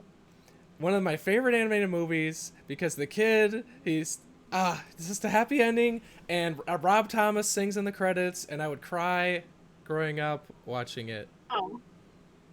This whole song's coming back to me now. Look at the chorus at least. It's like the whole. I don't know if I know this. Enough, I will take Oh yeah. my life to live here. Yeah, Finley has a good point. Chris, this performance is too good. We're gonna get a copyright claim. It's so good. I don't know. I don't know any of the words. But that's like the general. It's meter like of it. just like the ocean under the moon. It's such a strange deep ocean that from you. Nobody you're breaking my heart. Give me a wow. I think that's No, it's no. Give me your heart, make it Yeah. real, or else forget about it. Yeah. Yeah, and that's absolutely a Santana guitar solo. That is absolutely Santana on guitar. So Oh, yeah, man. that has to be it. That has to be the song, right? You want to hear Chris's Creed no impression? Oh, You God. have no Yeah. idea. We're gonna have to do a Twitch Is that- sings with Chris and Yeah, Mason and I authentically make fun of Creed all the time in the office. Third Eye Blind is the greater than problem- Matchbox 20. The problem is that we can never remember which songs are Creed and which songs are Stained and which songs are like, like And Nickelback and we're arms right open. Actually, my favorite. So I can Yep. I can do a good Pearl Jam, but only for one line from Even Flow. oh, let's hear it. Freezer rests his head on a pillow made of concrete. That's basically it. Okay. What about what about Feels his head like butterfly. I cannot believe Eddie Vedder's voice. Smashing Eddie Vedder's voice is incredible. Sorry. What did you want? oh, Smashing Pumpkins, but not actually that. I just don't remember who sings this song. Billy Corgan? Yeah, I Billy always Corgan? assume it's Smashing Pumpkins, but it's not. It's the don't worry about it, but just do a Billy Corgan. Let's see how that goes. I can't do it, dude. Billy Corgan is not something I've tried to do. Like he's super nice. Tonight. Okay. No, he's like whisper. He's on the edge of falsetto, and he's like whisper singing. I used to be a little boy, lots of boys supposed to do. You know? Is that supposed to be Smashing Pumpkins, or is that this song? Other I song don't I'm thinking know. of? Isn't that Smashing Pumpkins tonight? Is that tonight? Time, but never time at all. Da-da-da-da-da-da. You held yourself up to the light. Believe. I don't know. Believe in me. The song I was gonna That's request Tonight, earlier Tonight. is the one that's like, That is tonight. I wanted to hear. Try Bullet with Butterfly Wings. The world is a vampire. Mace's memory for lyrics is second to none. Yeah, it's easily so like, man, his voice is just so. I feel like you have to. What is his talking voice like? That's my real question. What does that guy sound like when he's just talking? I'm loving this. That's it. In What's up? In 6th grade, I auditioned for my friend's band by doing like that bridge from I Miss You, Blink 182's I Miss You, that really nasally part. Oh, Where are you? Yeah, and I'm so sorry. And we had one practice in which I was the only one who showed up to his house and no one else did, so we watched TV and then that was it. The band dissipated. Nice. God. Held yourself That's up the to worst the band light. ever. Now Blink I'm just thinking of- 182? Yeah, I hate Blink 182 is very polarizing, to be fair. What? You either love Blink Bunch of 182 or you... whiners. All right, no, it's going on the stream. We're pulling up a whole Spotify playlist of just Blink. Speaking of copyright, fell in love with the girl at the rock show. Air 60 Club says Blink 182 is great to sing along to, alone, in the car, away from others. Oh, my favorite Blink 182 song is Built This Pool. Hey, Mace, we have a request to show the raccoons. Oh. Can you fulfill that, or are you not feeling it? Can you see it? I don't want to be like a beauty guru, but Whoa, the face reads really well on camera, actually. You can totally see it. It looks awesome. That raccoon Thanks. is serving up face. Nice. nothing but realness. Nothing but I, face. and realness. I based it off a photo of a real raccoon. That's my inspiration. That's great. Great, thank you. Letitia Who are said, the people that sing the song? let's sing Go what? ahead. Letitia the said, song that's like. We're really good at this. We're our internet's like not even like lagging this time. This is chaotic. 100% chaotic. What did Letitia say? She said, "I loved Blink-182 in high school because they believed in aliens as much as I did." Yo, yeah, Tom DeLonge is like straight up. Tom DeLonge like straight up runs an alien society now. What's the song that goes, Jeremy spoken? You know that one? I don't think I do. Yeah, that sounded like all of them. You just did like the entire discography of Stained. No Mercy says, Jeremy. yeah, ellipsis, it's called Jeremy. Six Club's got it I was too. wondering if it was Jeremy, so it's the Pearl Jam song, yeah? What's that song where they like sing Jeremy? Jeremy is Pearl Jam. I didn't know the song title. I don't know the band. I just know that. I was wondering if it was Jeremy because you started with like saying Jeremy, but like, but I also was like, but then she would know it was Jeremy, right? I could have guessed, but I'm not of sound mind. Someone sings some Nirvana, dude. I love Lithium. I've wanted to do Lithium at karaoke for a while, but it's never seemed like a good. Is it okay to do Nirvana at karaoke? I think in a private room, yes, but it's such a downer sometimes. Like you'd have to do like. Lithium is kind of upbeat. Kind of. That's the thing is, all my favorite songs are like sad, Because, slow yeah, ballads of or power course. ballads. So like my karaoke songs suck. Hamster, I try actually to get you perform in every karaoke. time I come. I don't karaoke. That's the thing. I mean, you've said it, Chris. Like everyone that like, you know, has studied like and trained in voice lessons, or who was it? Was it you?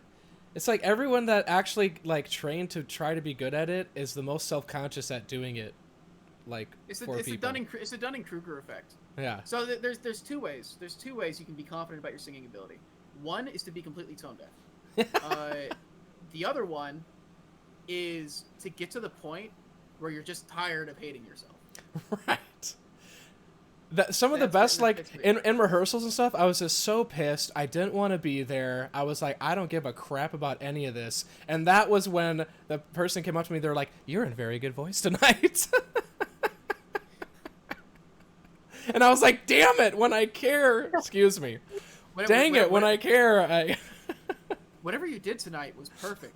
Like, great. Oh, good. All I got to do is give up. When I'm trying, it sucks. Hamster, you're great at singing, even when you're not trying, or when you are trying and when you're not trying.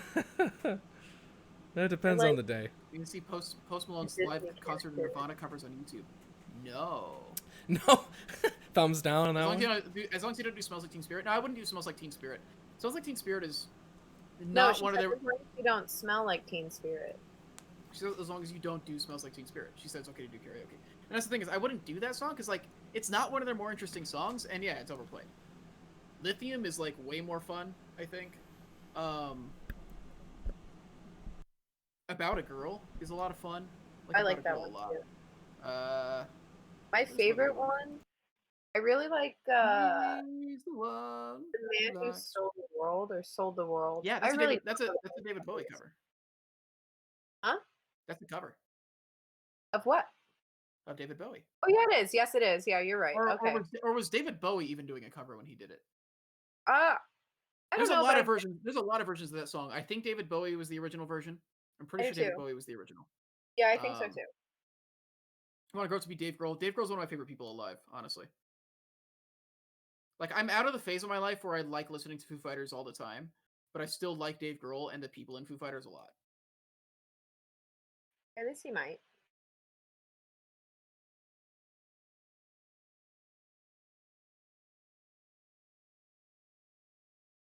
What was that? Me?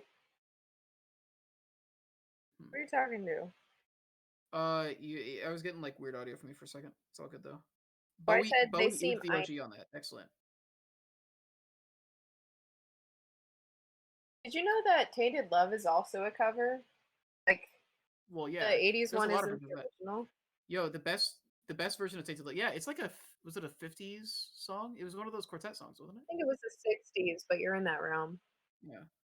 The best version of that is by Imelda May. Imelda May's version of Tainted Love is incredible.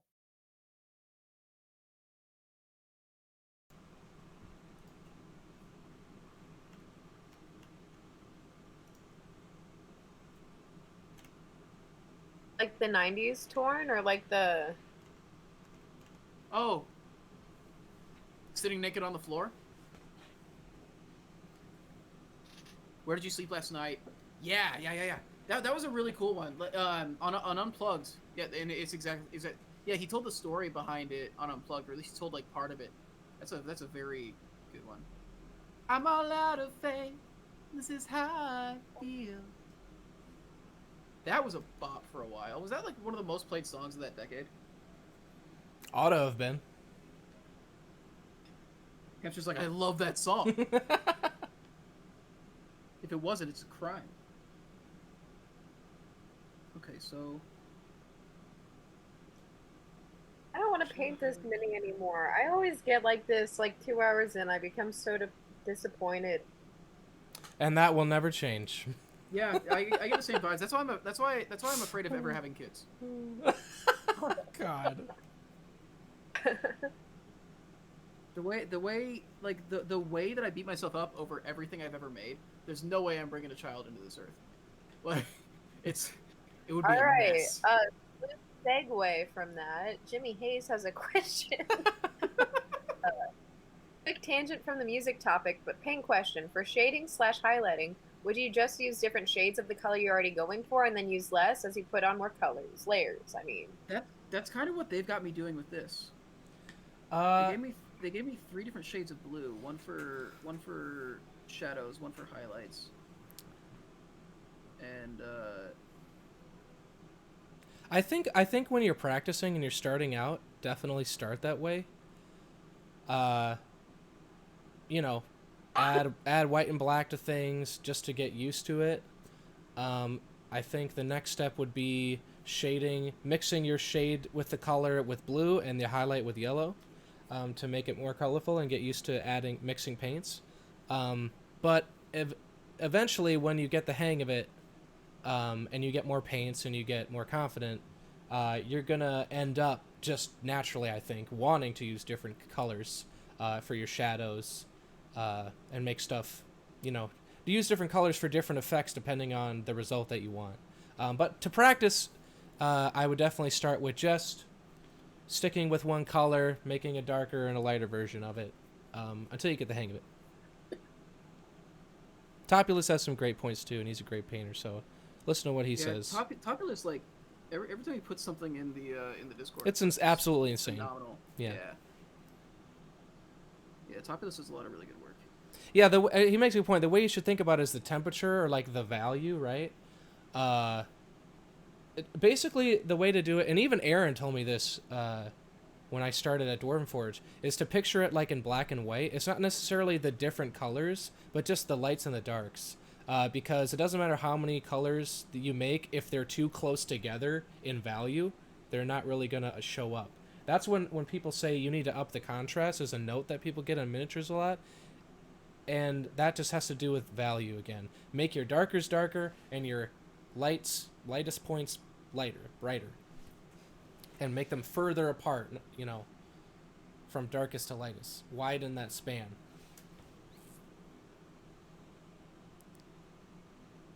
Jimmy Hayes, yeah. And that's how I started too. And you know what it was for me? Is I would paint like this. The miniature is inches from my face. So to my view, I'm like, look at all the color, the spread I got. And then I put it on the table and it would vanish. So that's the trick of miniature painting, right? That's what's cool about miniatures, is you see them on the table and you can kind of read the shapes and the values and the shadows and everything like a real thing, but in a small scale, and making it appear and read clearly, and all your cool effects that you eventually end up learning, reading clearly, is what makes the novelty of seeing it in miniature scale cool. That's what I think. Like, that's the point of painting in miniature, right? That's why we're not, like, on That's canvas. why we're not painting houses. Yeah, yeah, right. No Mercy says they feel personally attacked right now. Oh yes, Topulus makes a good point. Look up color theory. It'll take some getting used to. I actually have a color wheel, or I look it up on Google anytime I'm coming up with a scheme. See how colors relate to each other, and look up NJM's color. Because here's what's interesting, and I learned this from that video actually, is that the way that color schemes work, or the way that colors relate to each other in a scheme, is different than the way pigments in paint mix. So there's kind of there are like different primary colors to consider eventually. Eventually, at first you can do it the traditional route that we all learn, mixing, red and blue makes purple and all that. But look at that video and see the color theory of color schemes and the color theory of mixing paint pigments, and your world will open up.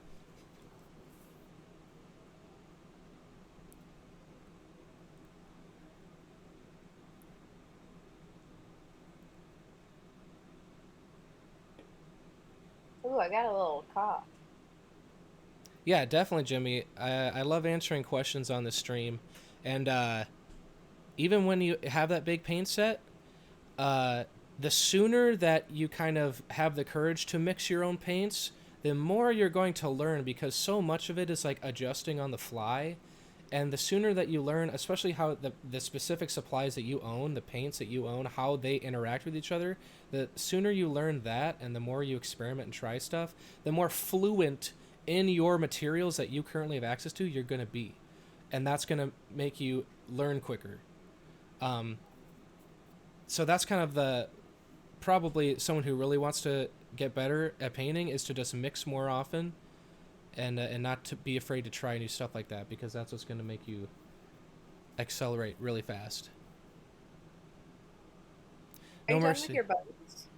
Oh, I mean, I could call it good for the table, but of course I'm going to obsess over it for like at least another hour. I don't know about tonight, but I'll still paint this for the stream, but. Topulus, my motto is add purple to it and see what happens. Absolutely. Like adding weird colors into shadows. In fact, on the yellow bones, so here's a good example. On the bones on these guys, where's a finished one?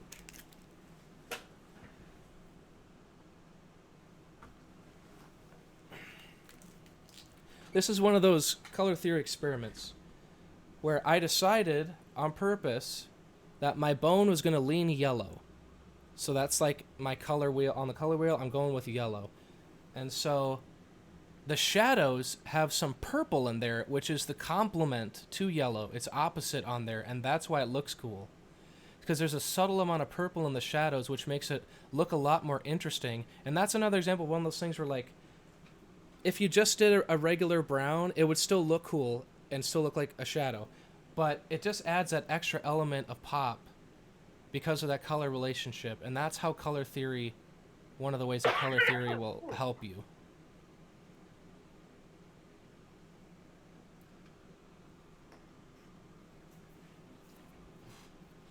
So you wouldn't necessarily think, oh, this yellow thing is gonna have purple shadows, right? That doesn't really necessarily make sense when you're starting out. But it's because of color theory that it works, and why a different color maybe wouldn't work as well, or would have a different effect.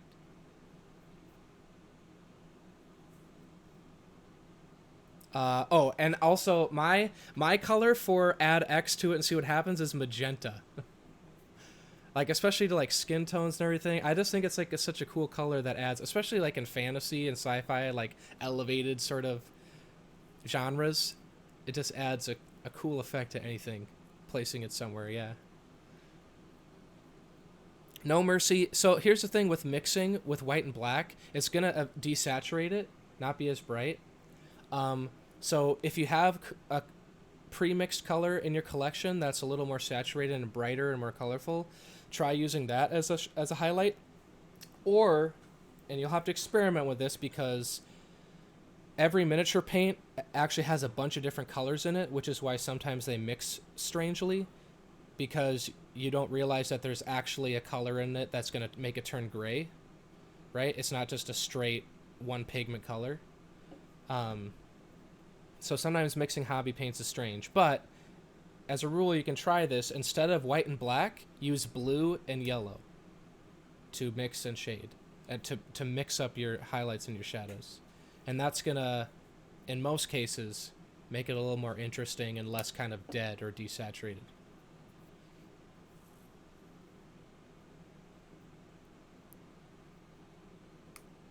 And you might need to add a bit of black and white to it, like if it's not quite getting as dark as you want, add a touch of black, but just throw in a touch of blue or some color into it so that it doesn't lean so far black, it leans somewhere on the color wheel. In general, the way what I like to say to myself is put it on the color wheel. So again, for the bone, what kind of bone is it? It's not just beige, it's not just like tan, some kind of, not as interesting color. Does it lean more yellow? Does it lean more orange, more antique fossil-y bone?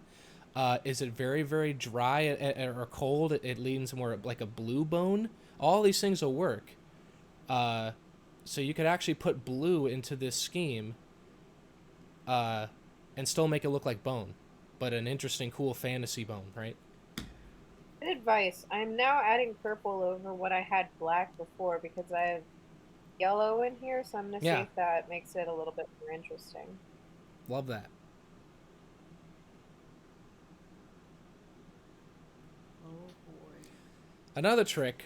So start with that. That's enough thrown at you for now. But one thing, think of opposites kind of, right? If the main color of an area is cool, add a warm color to the shadows, because the eye will read that contrast. So again, that thing of you're mixing your black, add a touch of the opposite temperature. So on a blue surface, add a warm color into your mix a little bit. Because think of like a clothing, when you have a black shirt, yeah, it reads like a red black, like a blue black. So you can do that with your mixes too. So if you have a shirt that's red, make it a cool black shadow. Black, right? You want to make it interesting, so it's air quotes black. Make it a bluish black. If it's a cool surface, make the shadow a warmer black.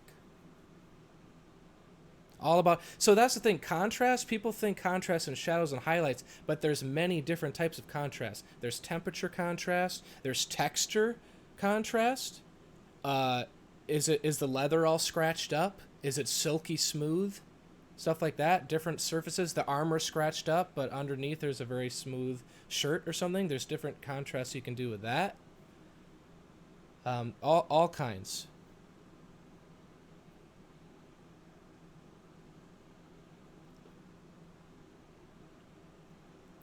Yeah, Hobby Hang, 90% 90s music and television, 10% painting. Yeah, I was gonna say I could have my feed could have frozen here, and I wouldn't have even noticed. Which, of course, this is the time when it didn't freeze. Well, that's what's great, No Mercy. The ceiling for this hobby is so high. I love it. And I do too, because it's one of those things where you can just constantly learn forever. And you'll get better, and there's satisfaction in that. But like that feeling of like getting better at something, you'll never like reach the limit. You will always have new stuff to try out. What's the longest you've spent on one mini? For me, probably like 10 hours or something. It's nothing crazy. Like the display, like Golden Demon, like top contest winning level is minimum like 100 hours, probably. Oh my god! Yeah, for all That's the different, insane. Effects. Like the whole thing about gaming models is shortcuts, right? It's all about like cutting corners where you can. So things like washes will do a quick shade. You wouldn't necessarily be using things like washes a lot. It's a more painterly, like smooth blends and being very precise with where you're placing certain things. You're not going to do very often things like dry brushing and washes that are more low precision, high efficiency techniques. It's every single area has like the most precise and smooth application of paint. So, I most of my stuff, honestly, is like high gaming level, like high tabletop. The only contests I've entered are like local hobby store contests and everything. So, it wasn't like I was doing actual contest winning. But since I gotten back into the hobby working at Dwarven Forge, because I spent all the money I made painting miniatures on miniature painting stuff, I definitely want to achieve that level. So I said to Topulus, I got a bunch of these large scale, almost as tall as this whole handle with the miniature on it. Oh wow. That type of scale of these, like, inspired by Camelot, like Knights of the Round Table and everything, King Arthur. Yeah. So I'm excited to try those. Oh, I got these Hirelings of Asura.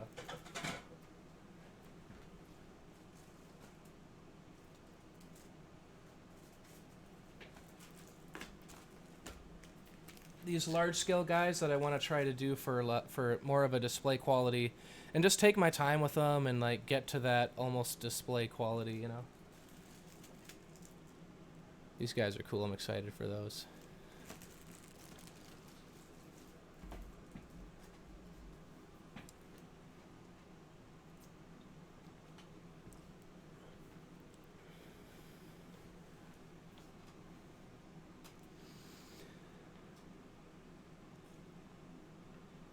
Letitia would like to know if you guys put in your Eldritch Foundry order and what you are ordering if you have. I have not yet. I haven't either. I because someone said that you log in with the email you gave and there's already a miniature in there. I forget which email I have because I'm right when they said we were gonna get those. I saved some custom ones that I made, but I don't know if it was like the same email address. But I wanted to do like the android characters, so they're sort of like steampunky android guys with like wings and gears and goggles and all that. Did you try your work email? I didn't, but I didn't have an account with those with that email. So how would they give me that token? So they real quick, they asked me to get all the work emails of the people there. Yeah. I posted in I remember the that general happening. chat. I was like, yes. Yeah. And if nobody updated theirs, then it was getting sent to their work email. So I would try it with your work email. But if I didn't have an account with them with that email, would it still be there? I assume so, because that's where they would have sent the credits to, unless like, right. I don't know. Like that's the only way they knew to send the credits somewhere. So hopefully, if not, we can reach out to them again and see where it is. No mercy. Unfortunately, I don't have my highest man hours minis hanging around because most of those would be at home in Minnesota, and I haven't brought them out here. If they exist anymore? I was actually thinking about this the other day. I don't know what happened to them. Yeah, I entered 2 miniatures into my local hobby store, just maybe like 10 entries. And I both of them earned me gift certificates to Air Traffic, Nice. which has stopped carrying Warhammer since, unfortunately, but... Oh, okay, you don't need an account. Got it. Thank you.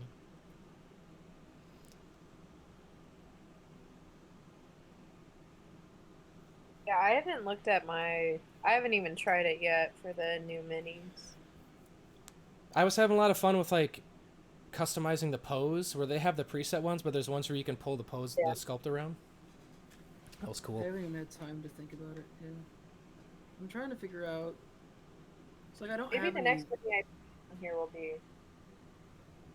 I don't have any player minis I need to make anymore, but maybe I'll use it on some of the NPCs we have that I've been having trouble. I've been trying to find, especially going into some of the stuff that we're getting into in our game, like. It's to the point where it's like, yeah, we could really use some minis for some of these like really important NPCs just in case. And I've had a hard time finding some of them, like finding like a suitable fit for some of them. But like, if I can just make them with Eldritch.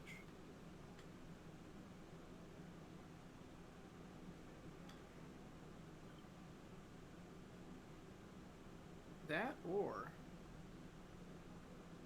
I could just like play around with it, make some stuff that looks cool, and then come up with characters to play using those minis later. Have you made one for a Vaporwave? I have not. Oh, I should make a Vaporwave mini. That's a really good point.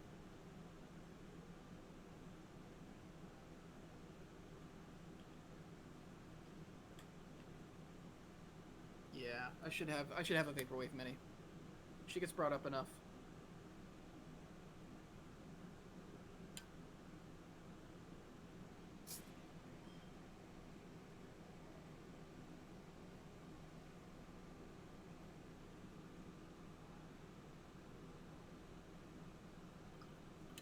Interesting. So they're having me make it glaze to finish the sword now. Yeah, basically, like, that's why they're like, be really imprecise at the first layers, and then the glazes just smooth them out. Yeah, so I'm basically just getting a shitload of, or a bunch of water. I'm just getting a bunch of water in the blue That's here, and great. apparently that's making it a glaze. Yeah. And then I just put that over everything. Which I'm very excited about. This step seems easy.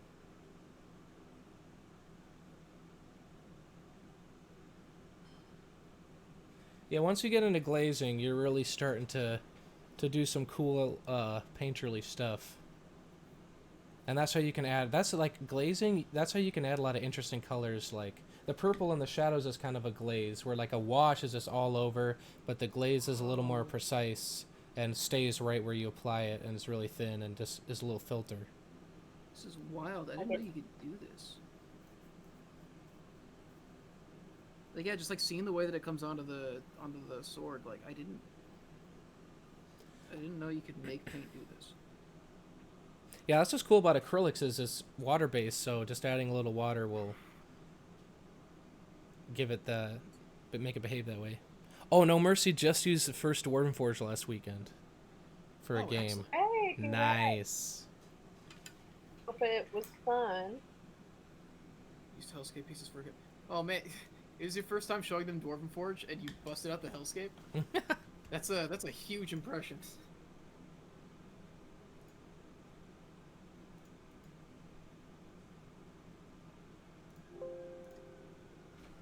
Interesting. Man. I don't think this is the smoothest it's been done. Definitely learned a lot. I wouldn't be surprised if at some point I decide to like paint over this and go again. I think it's a good idea to have like practice minis where you because you've said this before, and it's true of everybody, of like, you know, minis are expensive and you care about them and you want them to be good right away, right? So you have to get a few that are made to practice on and take the pressure off of screwing up, and just kind of concede that there will be experiments. So that's a good idea. I mean, just Like the mini, like if you think it's ugly. Trying to get it to focus on it in a way where you can actually. Oh, you know what? Eh.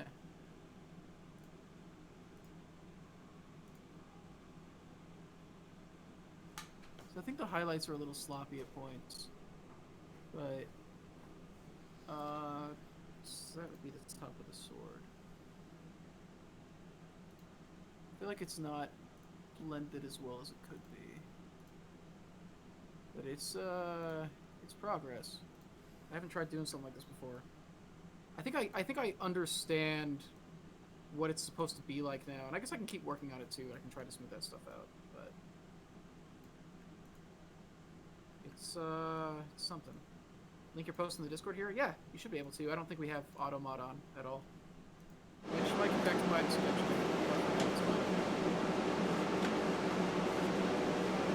I remember one time you had it on for one of your chats, Chris, and I did an all caps thing and it blocked me for I don't even know how long. Yeah, that was great. Oh.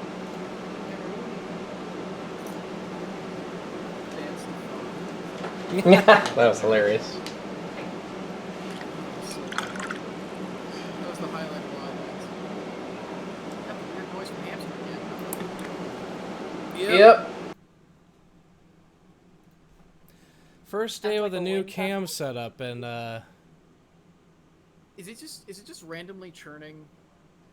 no, I keep having to add a new source, add it as a new source, and so I need to remember to mute the audio capture of the new source every time. Like deactivating it. No, that doesn't work. That's not doing it. Yeah, it just That's really stays weird. stays dark. I'll have to fiddle with it. That's really bizarre. But I think it is doing what I hoped, which is the area that I can have my model in that's in focus is like larger, so as I naturally like move around, it's not randomly going out of focus.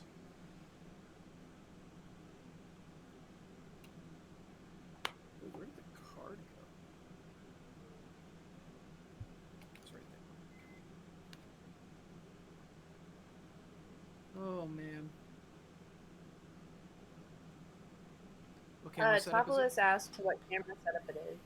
It's literally just a camcorder instead of a webcam. I used to just have a webcam, so it's basically the same quality. It's just a 1080p camcorder, but I think just like the size of the lens or whatever makes like the sphere that's in focus is like larger than on a webcam. So I just have like the capture cam link, and on my same arm that I had the webcam, it's just like a camcorder, like the whole handheld camcorder.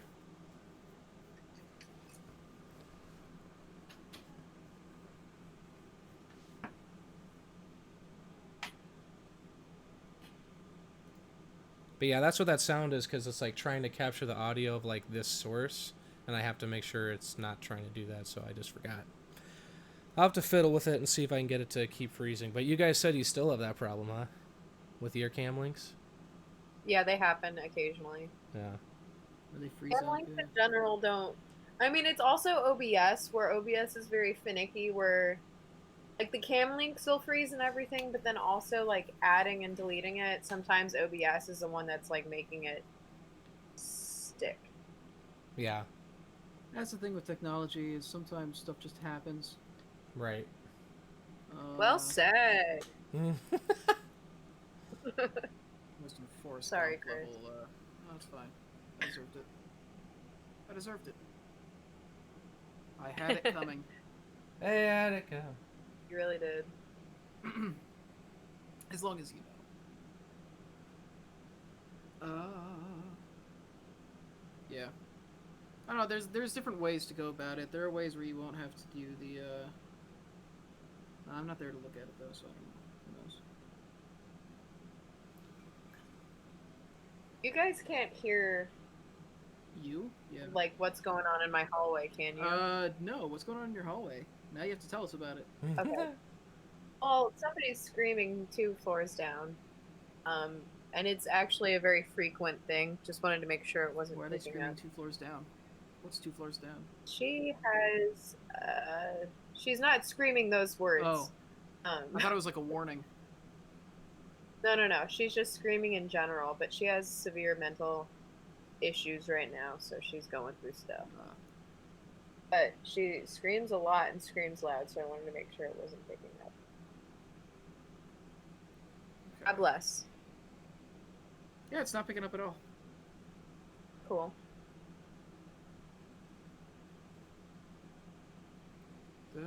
Gotta lurk a bit. I think we're actually probably gonna be wrapping up pretty soon. Yeah, I put I my don't think main I'm out. gonna get 100% done on this one. It's a little bit bigger, and I was taking a little more time with it. And of course, had my traditional section where I wasn't painting at all. So Oh yeah, I got nowhere close to done with this. This is not getting finished tonight. Just because this process was so much like, hey, learn something entirely new. Right. So It's a first good step, and there will be many after. yep. Wait, Yup. I don't get to be done. I'm not done. What? I have to keep I'm doing talking this. about for mine. Oh, for yours. I mean, you do, but I was talking about mine. That's fair. Yeah, you should definitely keep going. I might just keep going and finish it and post it on Instagram or something. Because it shouldn't be Sure, too much hey, longer. You're gonna have your full warband. Yeah.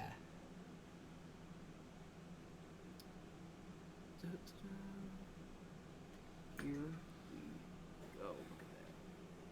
Look at that hand. It's the best hand I ever painted. Nice. There's nothing in the way, so that helped, but... Wait, does she have 3 hands?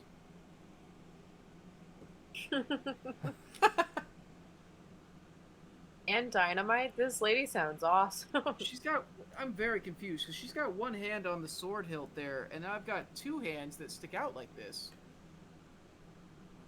So I was like, okay, cool. So I put one hand in her sleeve, and I put the other one. It's supposed to be like a modular. Yeah, I thing where can't it's see like... that. It's too tiny. Point is, I got 3 hands. Nice. That's what we call a value pack.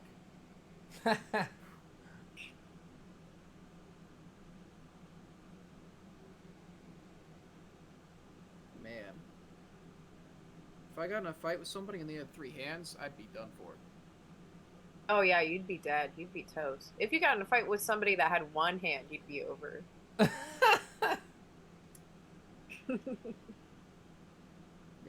you got in a fight with an actual toddler, forget about it. Oh gosh, I'll be there at your funeral. Whew. Somebody with basic motor skills, you're done for. I hate to break it to you. Yikes. Yikes, mate. Yikes. Yikes, mate. Alright, which president would you most like to get in a fight with? No, wait, no. Which Nope. Pixar character would you most like to get in a fight with? Like, who would you want to, like, you know, get in a no weapons, like, you could, like, do, like, street fighting if you want kind of thing, but you have to fight a Pixar character and feel like that they're evenly matched with you. We have to feel... So, which Pixar character would I be evenly matched in a fight against? Because that's a very different question. Yeah. Okay, yeah. Evenly matched, and then also I want to hear that you would, like, want to fight. Like, who would you be, like, easy, clean slate? The little aliens in Toy Story, they're like the claw. But just one of them. Oh, yeah. In a mob, I would be done. I could beat up a toy. That's You know what, Sid? I want to fight him. Oh, I don't you care that would he's a kid. take you down. Yeah, that's I like the worst then one. Then I'll go down nobly. But that kid, like, that kid deserves a beating. I would not Yeah, give he him a does, beating. yeah. I would give myself a beating if I fought Sid. It's true. You would feel And it. then- But, like, and I respect then- that honor. And if he beat me up, then I would call the cops. Oh, there you go. Get Either him a way, that record. kid's going down. Like, it's just a genuinely evil kid.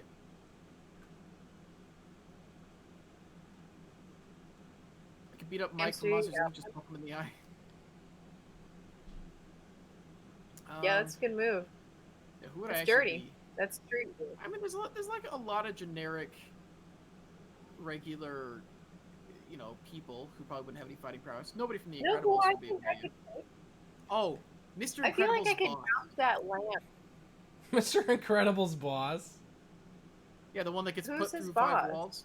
The short guy that gets put through 5 walls. He's like, "You're not allowed to give health insurance to old people," or something like that.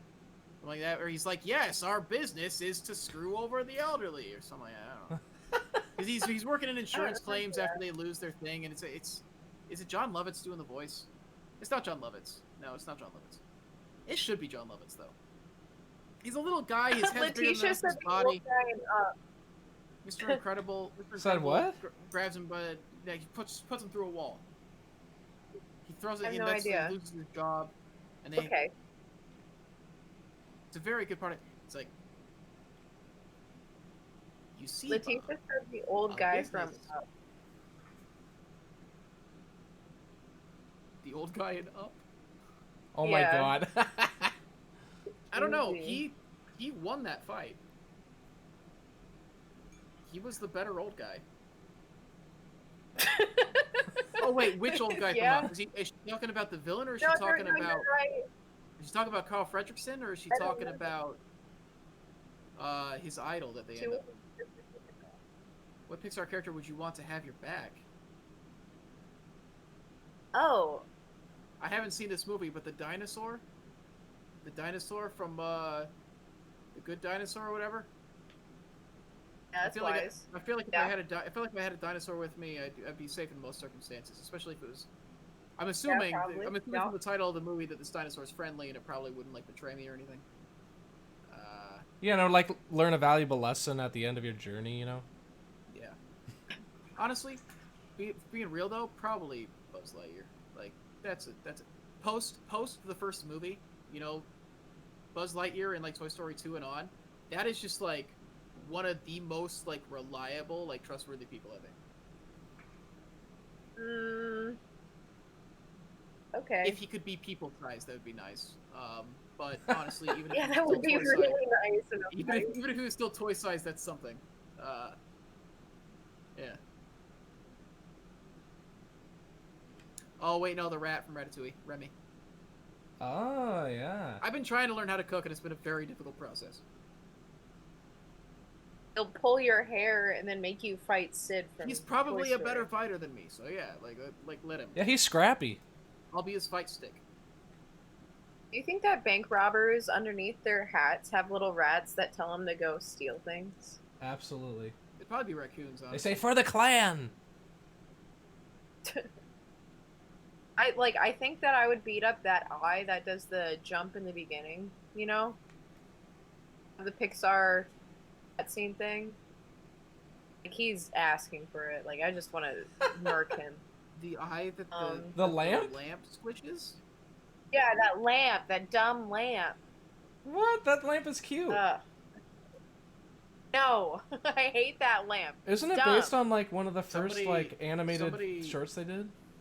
Somebody, so somebody's dog got like surgery and had to get like the cone thing on, and they posted a video that was the intro audio from the Pixar logo screen playing as they trained their dog to come over and sit up with the cone on its head, like in between like a bunch of blocks that were the PXAR.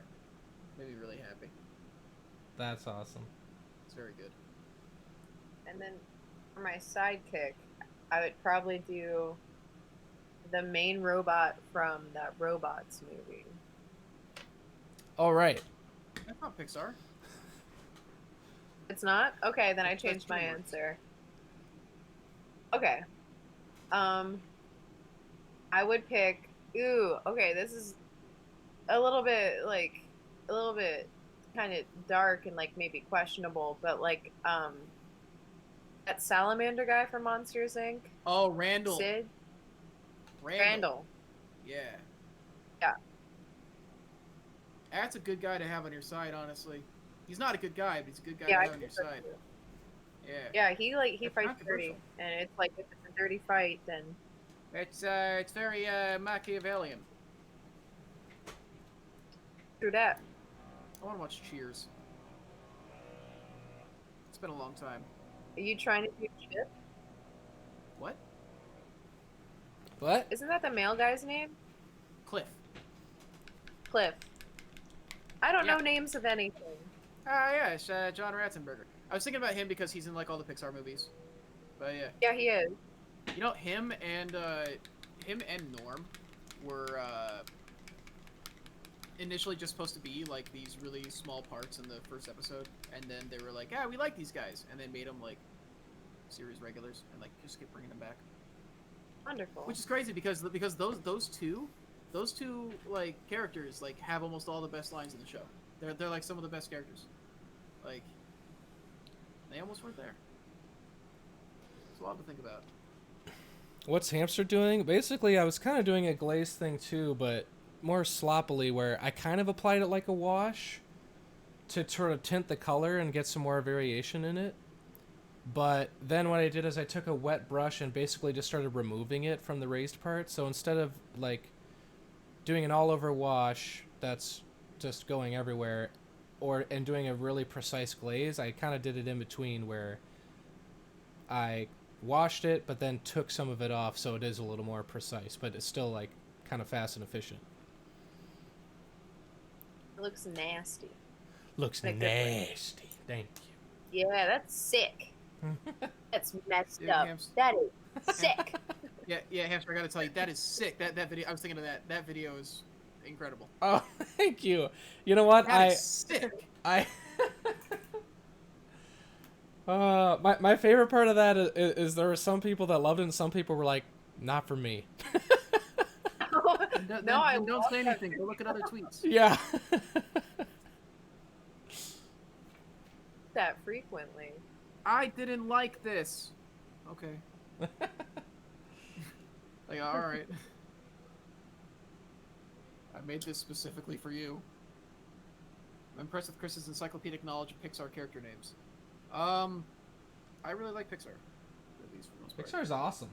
Y'all have seen Coco, right? Oh yes. Yeah, I love Coco. Coco is incredible. Coco, man. Coco's very good. Which is good, because, like, you know, for a while I wasn't, like, into Pixar movies as much, and then Coco happened, and it was like, dude, Coco messed me up. Yeah. Such a lovely movie. Yeah. I'm like And really. Max and I both, like, we saw that movie the same Christmas. We were both back home. We saw it with our families, and like we all were just like, just an absolute like mess. Like watching that movie afterwards, like us, our families, like we were all just absolutely destroyed. It's a good movie to see with your family because it's about potentially never seeing your family again. And and so it was like a big thing, and like, also like Max comes from Tejano. He's from Texas, half Mexican family. So like there's like a lot of that like heritage and everything, and so for him it was like this big important thing. And so we were like talking about how much we love that movie, and Miles and Chelsea were there. They both had never seen it, so we were like, "Oh, you guys are gonna love this." We had them watch it. And so we watched the movie. Max and I are wrecked again, and movie's over. Miles and Chelsea, not a wet eye in their body. What? It's like completely dry, didn't cry at all. No way. And they're just like, no, it was good. It was good. It's like, no, you're supposed to be a mess. This, I don't know. Maybe they have less baggage. That can't be true. Maybe they have a ton more baggage. It's possible. I was really inspired by the. The funny thing is, they're both Go ahead. actually closer to their family than me and Max are. That's all. Sorry. That's cool. You know that building that's in that movie where like when they're all spirits and they go up and it's like in like they have the elevator that goes around the building? No. I was incredibly inspired by the architecture in that movie. Like I could not stop thinking about it. Like yeah, it's good. I didn't cry for it, but I normally don't cry for movies anyway. But I couldn't stop thinking about the That's architecture, fine. I wasn't expecting. which I guess is not the message you're supposed to take away from it. Coco is a movie about architecture. I actually would love for them to do a movie about architecture because that's like a very underappreciated art, really. Oh, I agree. But no, yeah, the set design, that first reveal. So like, yeah, when the bridge is coming, and he crosses in for the first time, and you see like the reveal of that entire like land, basically, that reveal shot is phenomenal. And like the use of color through the whole thing, and then just like the set design, like on basically every aspect, that movie was just like firing on all cylinders. That's Hamster, I don't know if you know, but you're frozen. Oh, that time I was actually finally getting into my painting, and I think it was recent because No Mercy recently said, "Dang Hamster, that mini took a turn." What is it with the animated movies stabbing us in the gut? So I guess what's nice about animation is it lets you animated characters are the perfect actors. yeah. You know, as long as you've got like a decent voice performance, you can basically sell anything. You know, there's never going to be a point. Yeah, where I they're get like, that. I just didn't see it in the face. Unless I Right. guess you got bad animators, but That ain't happening at generally not the Pixar. case. Yeah, they do not have bad animators in Pixar. And it also like because it's animated, you get complete freedom to like you can literally put whatever you want in the shot. You know, Right. there's no time where it's like we couldn't find the right location for this. Like literally everything about the frame can be manipulated 100% to your whim to like tell the story. So there's all these little details in Coco that like really kind of help drive that. Man, when he turns over the shot glass after there's a lot of just really good stuff in that movie. I don't know. It's great. I watched that like twice in a month when after I first saw it. I watched it again like a couple weeks later. It's so good. I only saw it once. Nice. Pixar, Ghibli, and Makoto Shinkai movies are the only movies that make me cry. I definitely cried at movies that weren't animated, but a lot of them are good ones.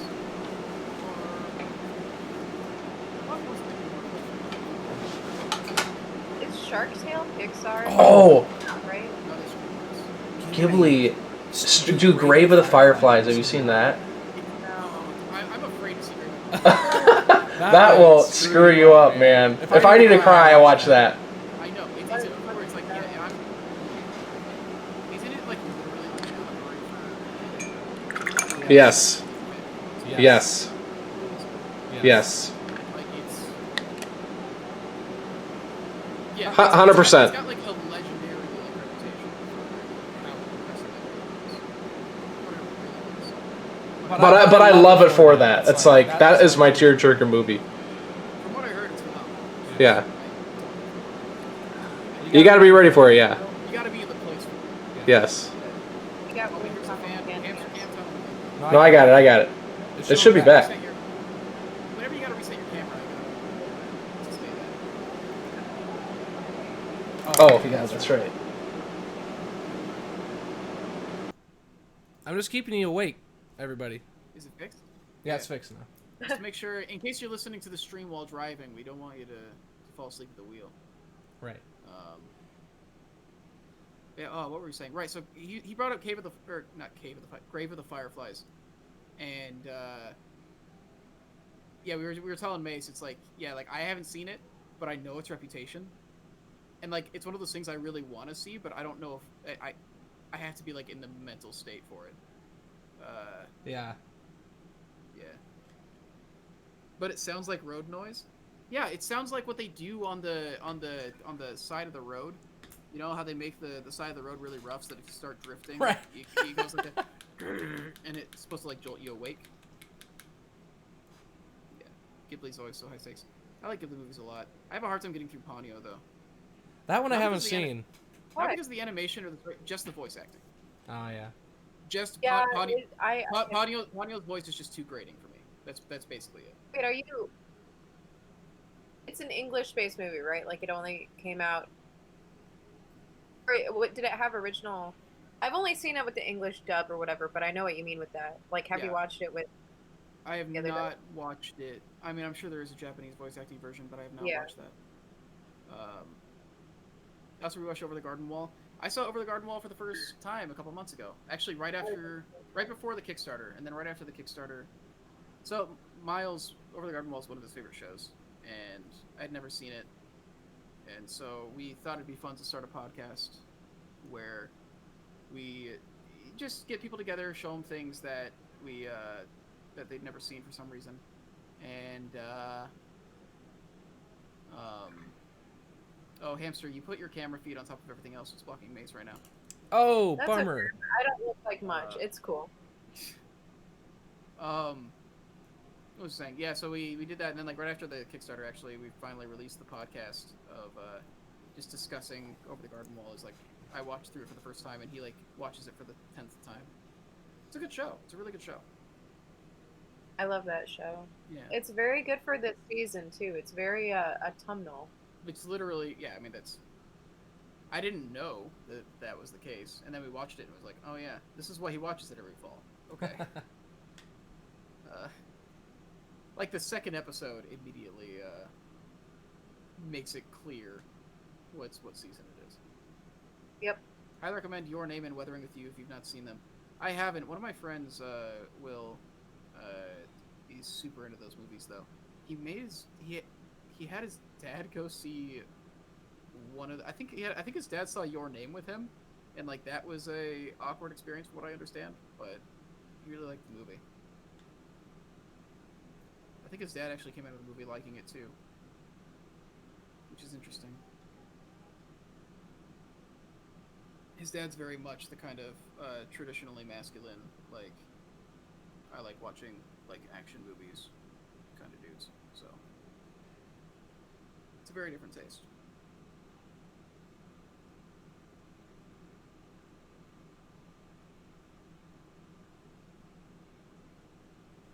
Partner took me to Your Name in theater not too long ago. It was showing for like a weekend. Interesting.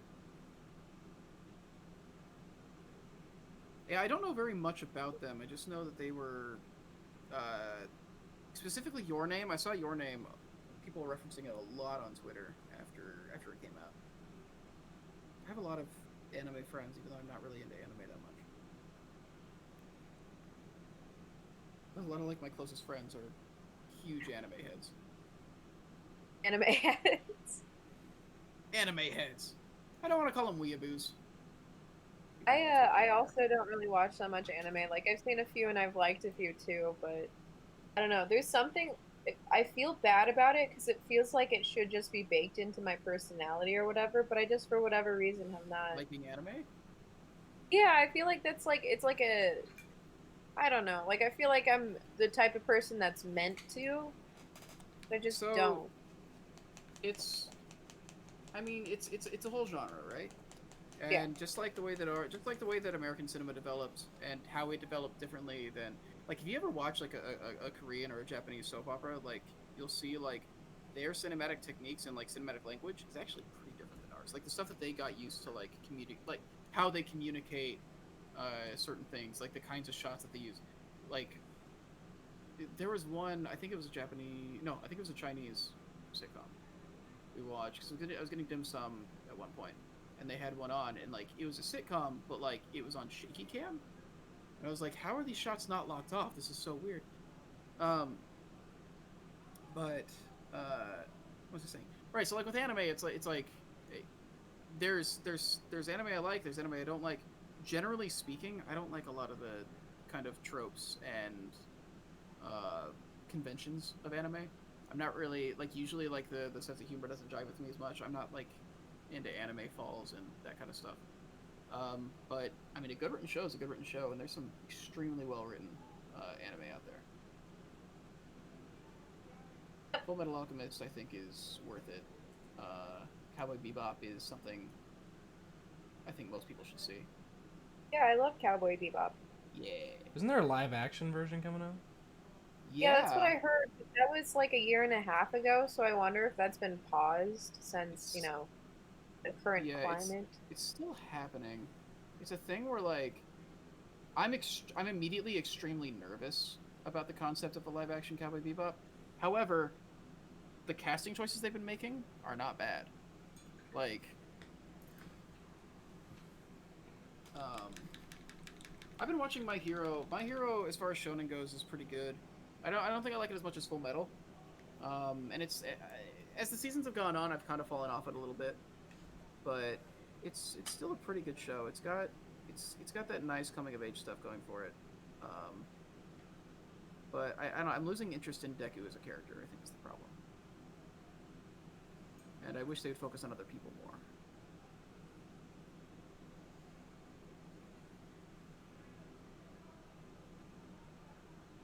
I might have to do bathroom round two, guys. Oh my Whoa, god.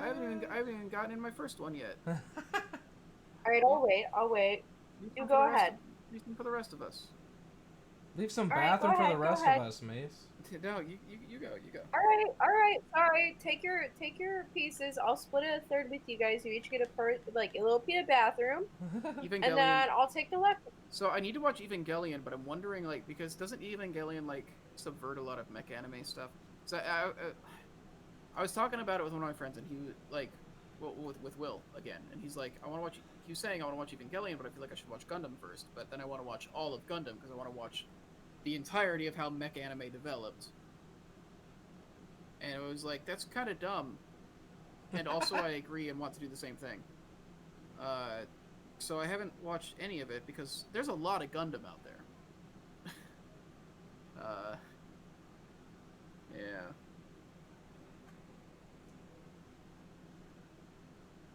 But I like mech stuff a lot, so I think I get it. Mace, go to the bathroom. What are you doing? I'm waiting for you guys to take your little part of Oh it. my I'm god. saving some for the rest of you. Oh, Thank actually, you. It's okay.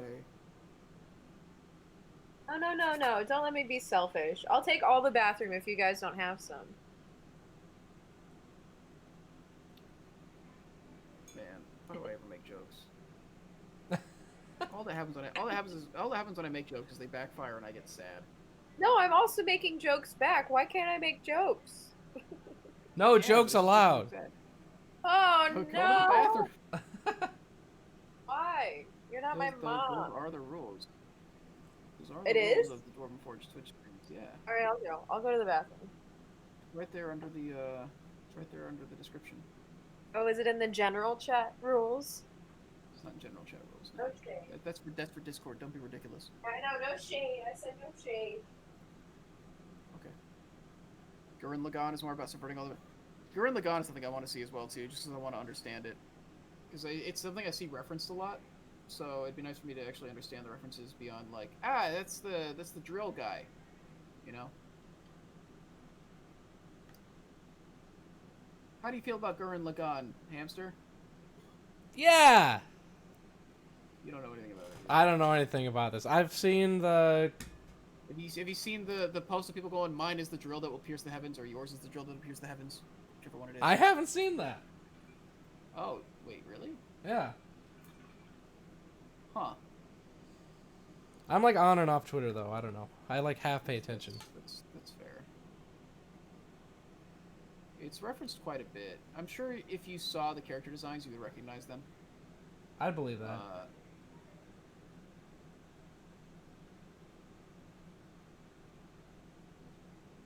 Don't believe in yourself, believe in the me that believes in you. Yeah. So how serious is it? Like, so clearly it's got a comedic bent to it. Does Gurren Lagann take itself seriously at all, or is the whole thing just supposed to be, like, a fun, ridiculous ride? So I'm down for either, honestly. I think both can be very good.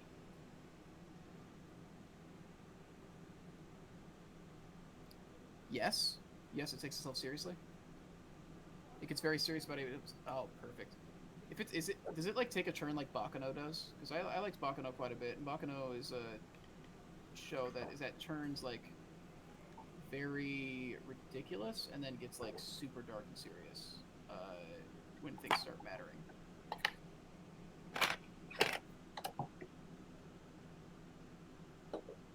Welcome back.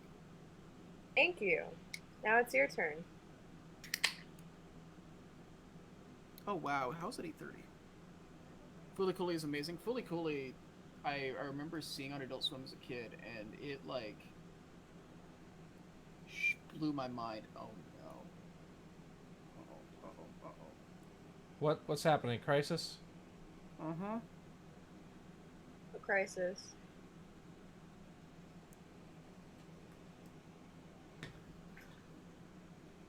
Uh-oh. I saved most of it. I can just pop a little more tan skin on there and it'll be fine. Nice.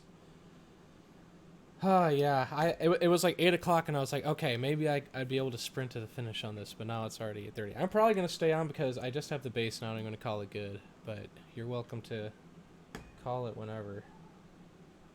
I mean, you're the one I'll running hang the with you guys. I do want to catch the debate, but that's not for another 30 minutes, so. Oh god, the debate's tonight, right. Yeah. Do I want to put myself through that? It's not like I need to have my mind made up yet.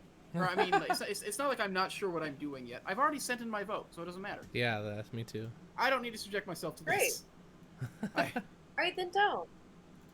I mailed it in. I did watch. Sorry. I mailed it in 2 weeks ago, so there'll be plenty of time to throw it out. Good job. Yeah. So. Changing the subject. I got did D&D all tomorrow. You what? What? What'd you watch? Okay. Alright, stop interrupting me! I'm gonna start slapping you! I watched this show that Hamster was talking about last time, Sweet Home Ketteringa, or whatever. What? I don't know anything about it. What is that? Hamster, what do you... It's okay. Hamster's not. He is ignoring me now because No, I I'm not. I said, It's- what it's is not that? I don't talking know what to it you. is. No, that James A. Caster show where he goes home to his hometown. Oh, yeah. Yeah, I watched that Weetabix episode you were talking about. Oh, nice. Was it funny? They're all pretty good.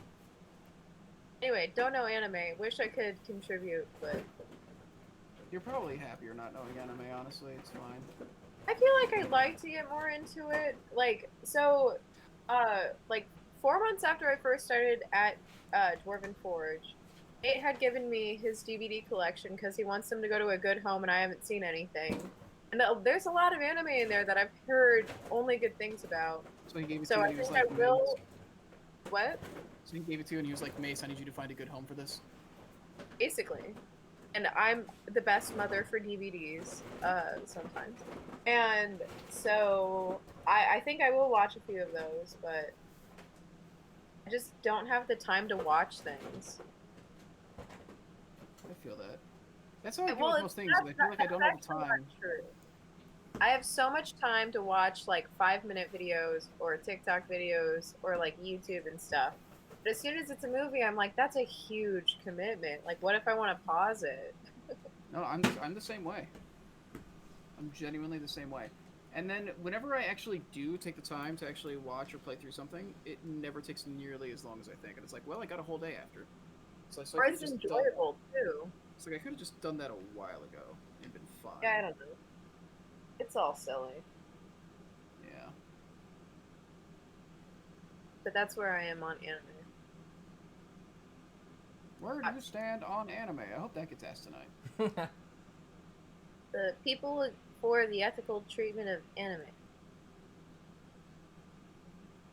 No organization like that exists. I made it. Man. I think that's all I'm going to do on this, because I've done everything I can with the colors I have out, I believe. Actually, no, I can do a little bit more yellow. But man, this is gonna take another session to actually do, though. I think. I probably won't do this next week, though. I think I'll just do this on my own time and start something else next week.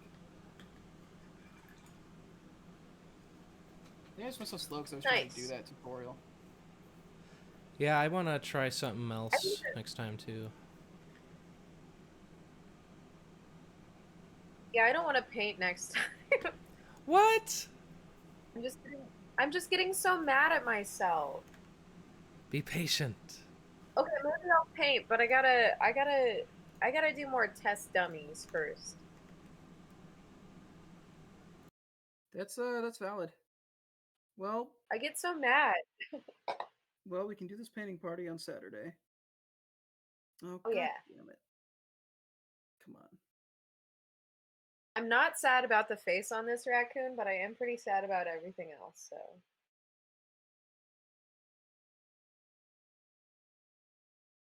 In time. I just need to get better at being precise. I think that's my main thing. Practice on batch paint all the floors I have from Hellscape. So I know batch painting is gonna make it, like, trivial. I need to just do it.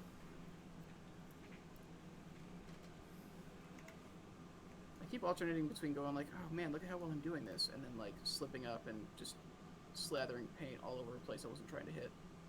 Sounds like mini painting. Woo! Man, could you imagine if I'd had my brush like on the mini when that happened? Would have been funny. Yeah, but you know how unfunny I am. I know. Can't let that happen. I know. Would have been a little light in this dark, dark chat you've put me through. Oh my god. Oh wow, I'm screwing all this up. That's fine. You should have just sneezed on it. We're gonna call those. I probably sneezing with my brush on it probably would have caused less damage than what I just did. But here we are, still standing. Look at that. I'm just gonna keep going until Hamster tells us to stop. You can stop at any time. But if I'm gonna be on the stream, like I might as well be painting. All right. I'm They're from Glengarry Glen Ross. Always be. Have either of you seen Glengarry Glen Ross? I have not. Okay, just curious. That's fine. I don't know what that is. I've heard of it. It's fine. It's a David Mamet thing, movie.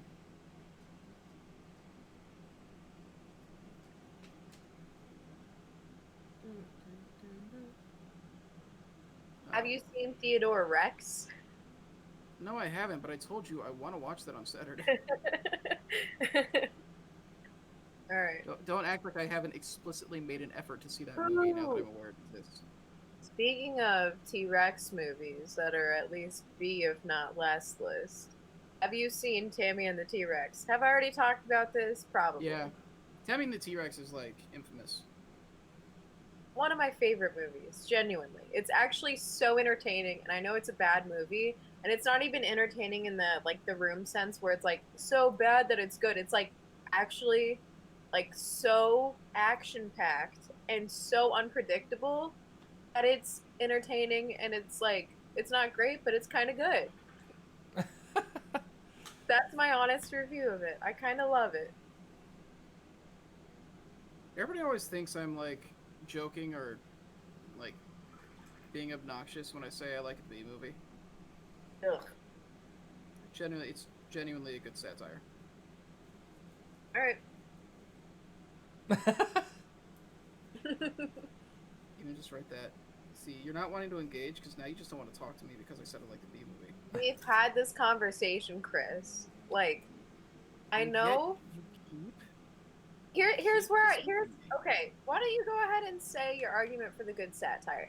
Hey, I got it for you. Actually, don't say a single word. Hey, it's called the B movie, so we can get away with like doing literally any joke. Oh my god, genius! At no B point with have this I ever whole said that. courtroom scene where they set up for 5 minutes for one dumb joke. Like, oh my gosh, Jerry Seinfeld, you brilliant genius. Oh, That is and one of then my points, but you said it bad. the best part of the B movie is when there's that guy with the deep voice, whatever his name is, and he's being cuckolded by a bee.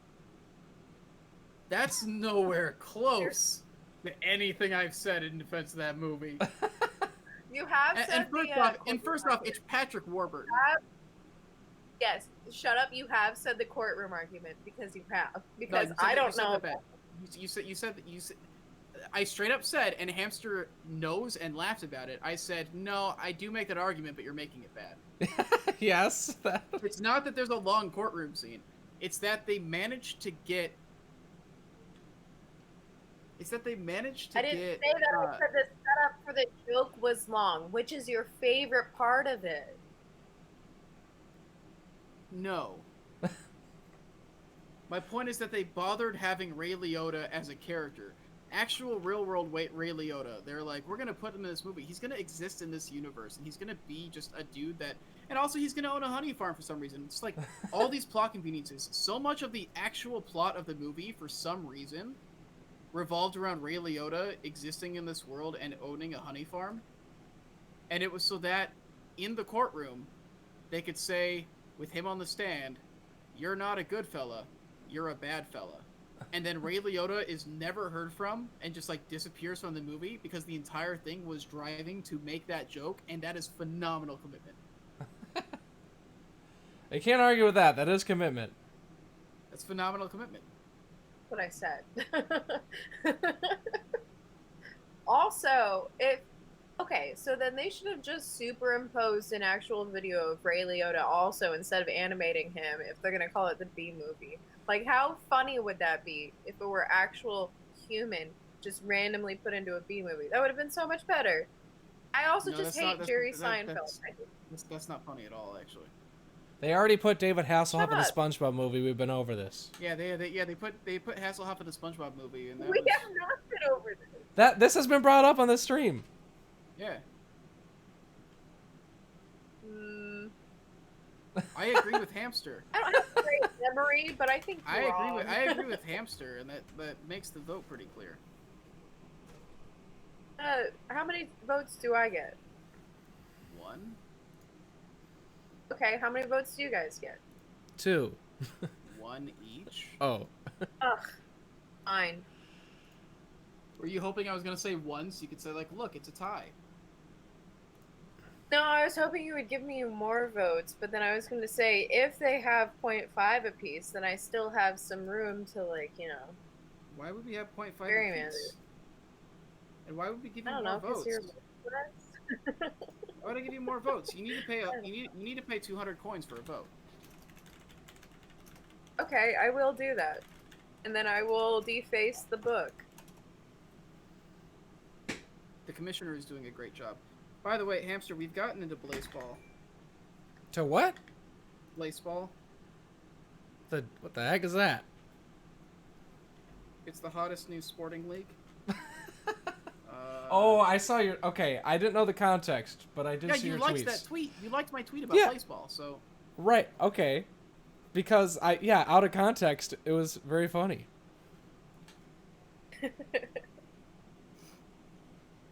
All right. I like that argument. I think the B movie out of context is so much better than the B movie ever.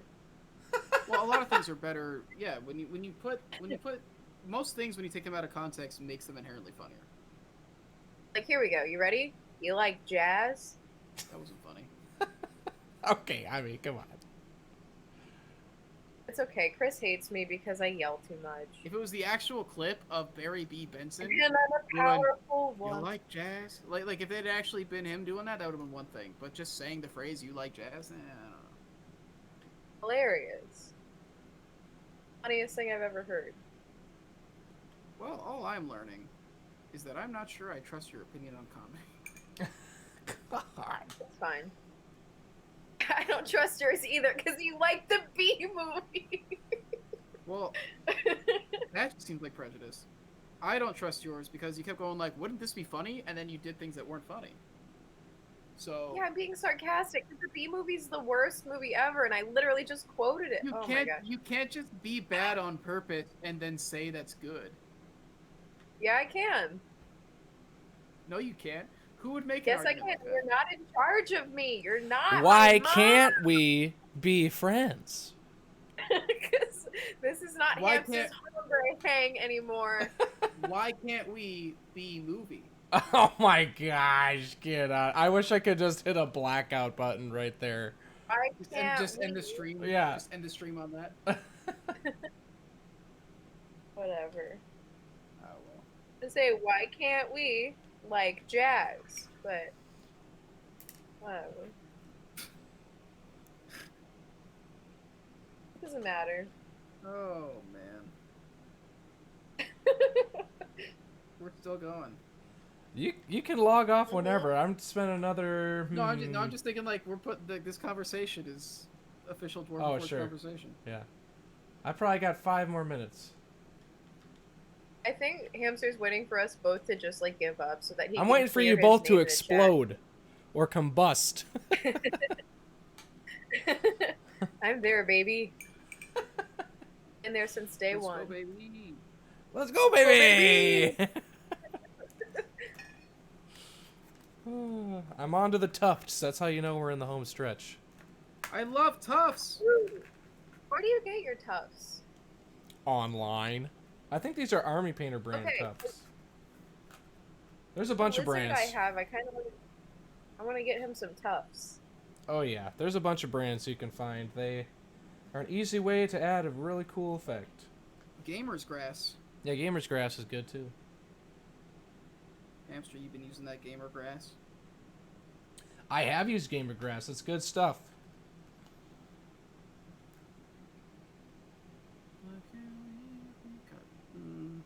It's stuck in my head now. Sorry. No, you're not. You're right. You're 100% proud of yourself. I do think it's funny that I got a VR headset, and I've mostly just been using it for Tetris. Yeah, that's pretty funny. Dude, you have to get Squadrons if you have that. I actually just bought it today. Oh, nice. I've been playing it. I have a flight stick now. Oh man, a VR headset and a flight stick. I would Yeah, lose my mind. I know. Let's do that. Let's combine your flight stick and my headset, and Mace gets to play it. And that's the best of all 3 worlds. I'm in. I'll bring I'll bring something. I'll bring something. Tetris is so good. Yeah, Tetris Effect is genuinely like a transcendent experience. Like, the moment that the first song like kicks in, like when it really drops, it was just like such a huge like, whoa, like it's incredible.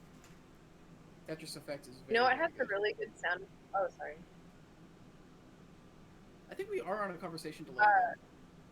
We absolutely are. Dr. Mario has a really good soundtrack too. Fever is a classic song. Yes. Yeah. Dude, and that at the club, people will lose it.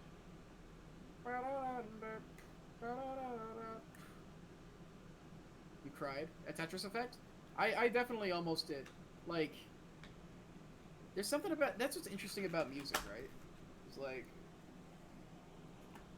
for some reason, certain notes and chords arranged in certain ways, like, just make you feel specific things. The fact that you can hear like three chords and go like, this feels like a road trip, is wild. Like they can evoke like such specific feelings without actually like telling you anything or telling a story. It's very interesting. Music is fascinating. And Tetris Effect manipulates you like crazy and just makes you constantly like get emotional about dropping blocks. How is it different than regular Tetris? Tetris Effect? Yeah. So it's like an audio-visual experience, basically.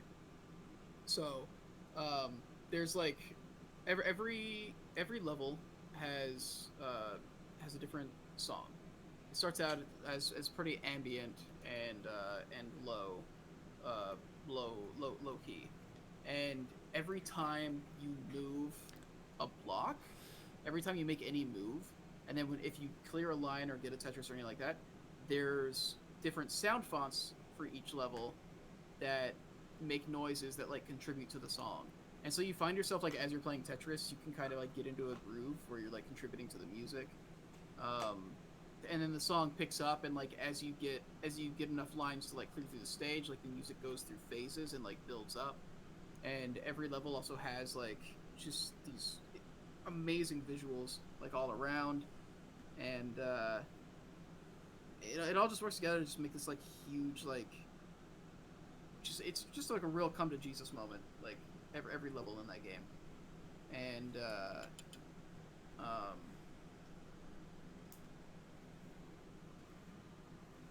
and then it also like plays with like when it gets to this part of the song, the tempo's gonna pick up, and now the blocks are dropping way faster. That's another thing. It's all also it all like happens to the beat and everything. It's just I don't know. It's pure distilled. It's an experience. You'll see in a bit. Okay. It's Hamster, victory lap you're time. insane. It's time for the victory lap around the rim. It looks so good. Thank you.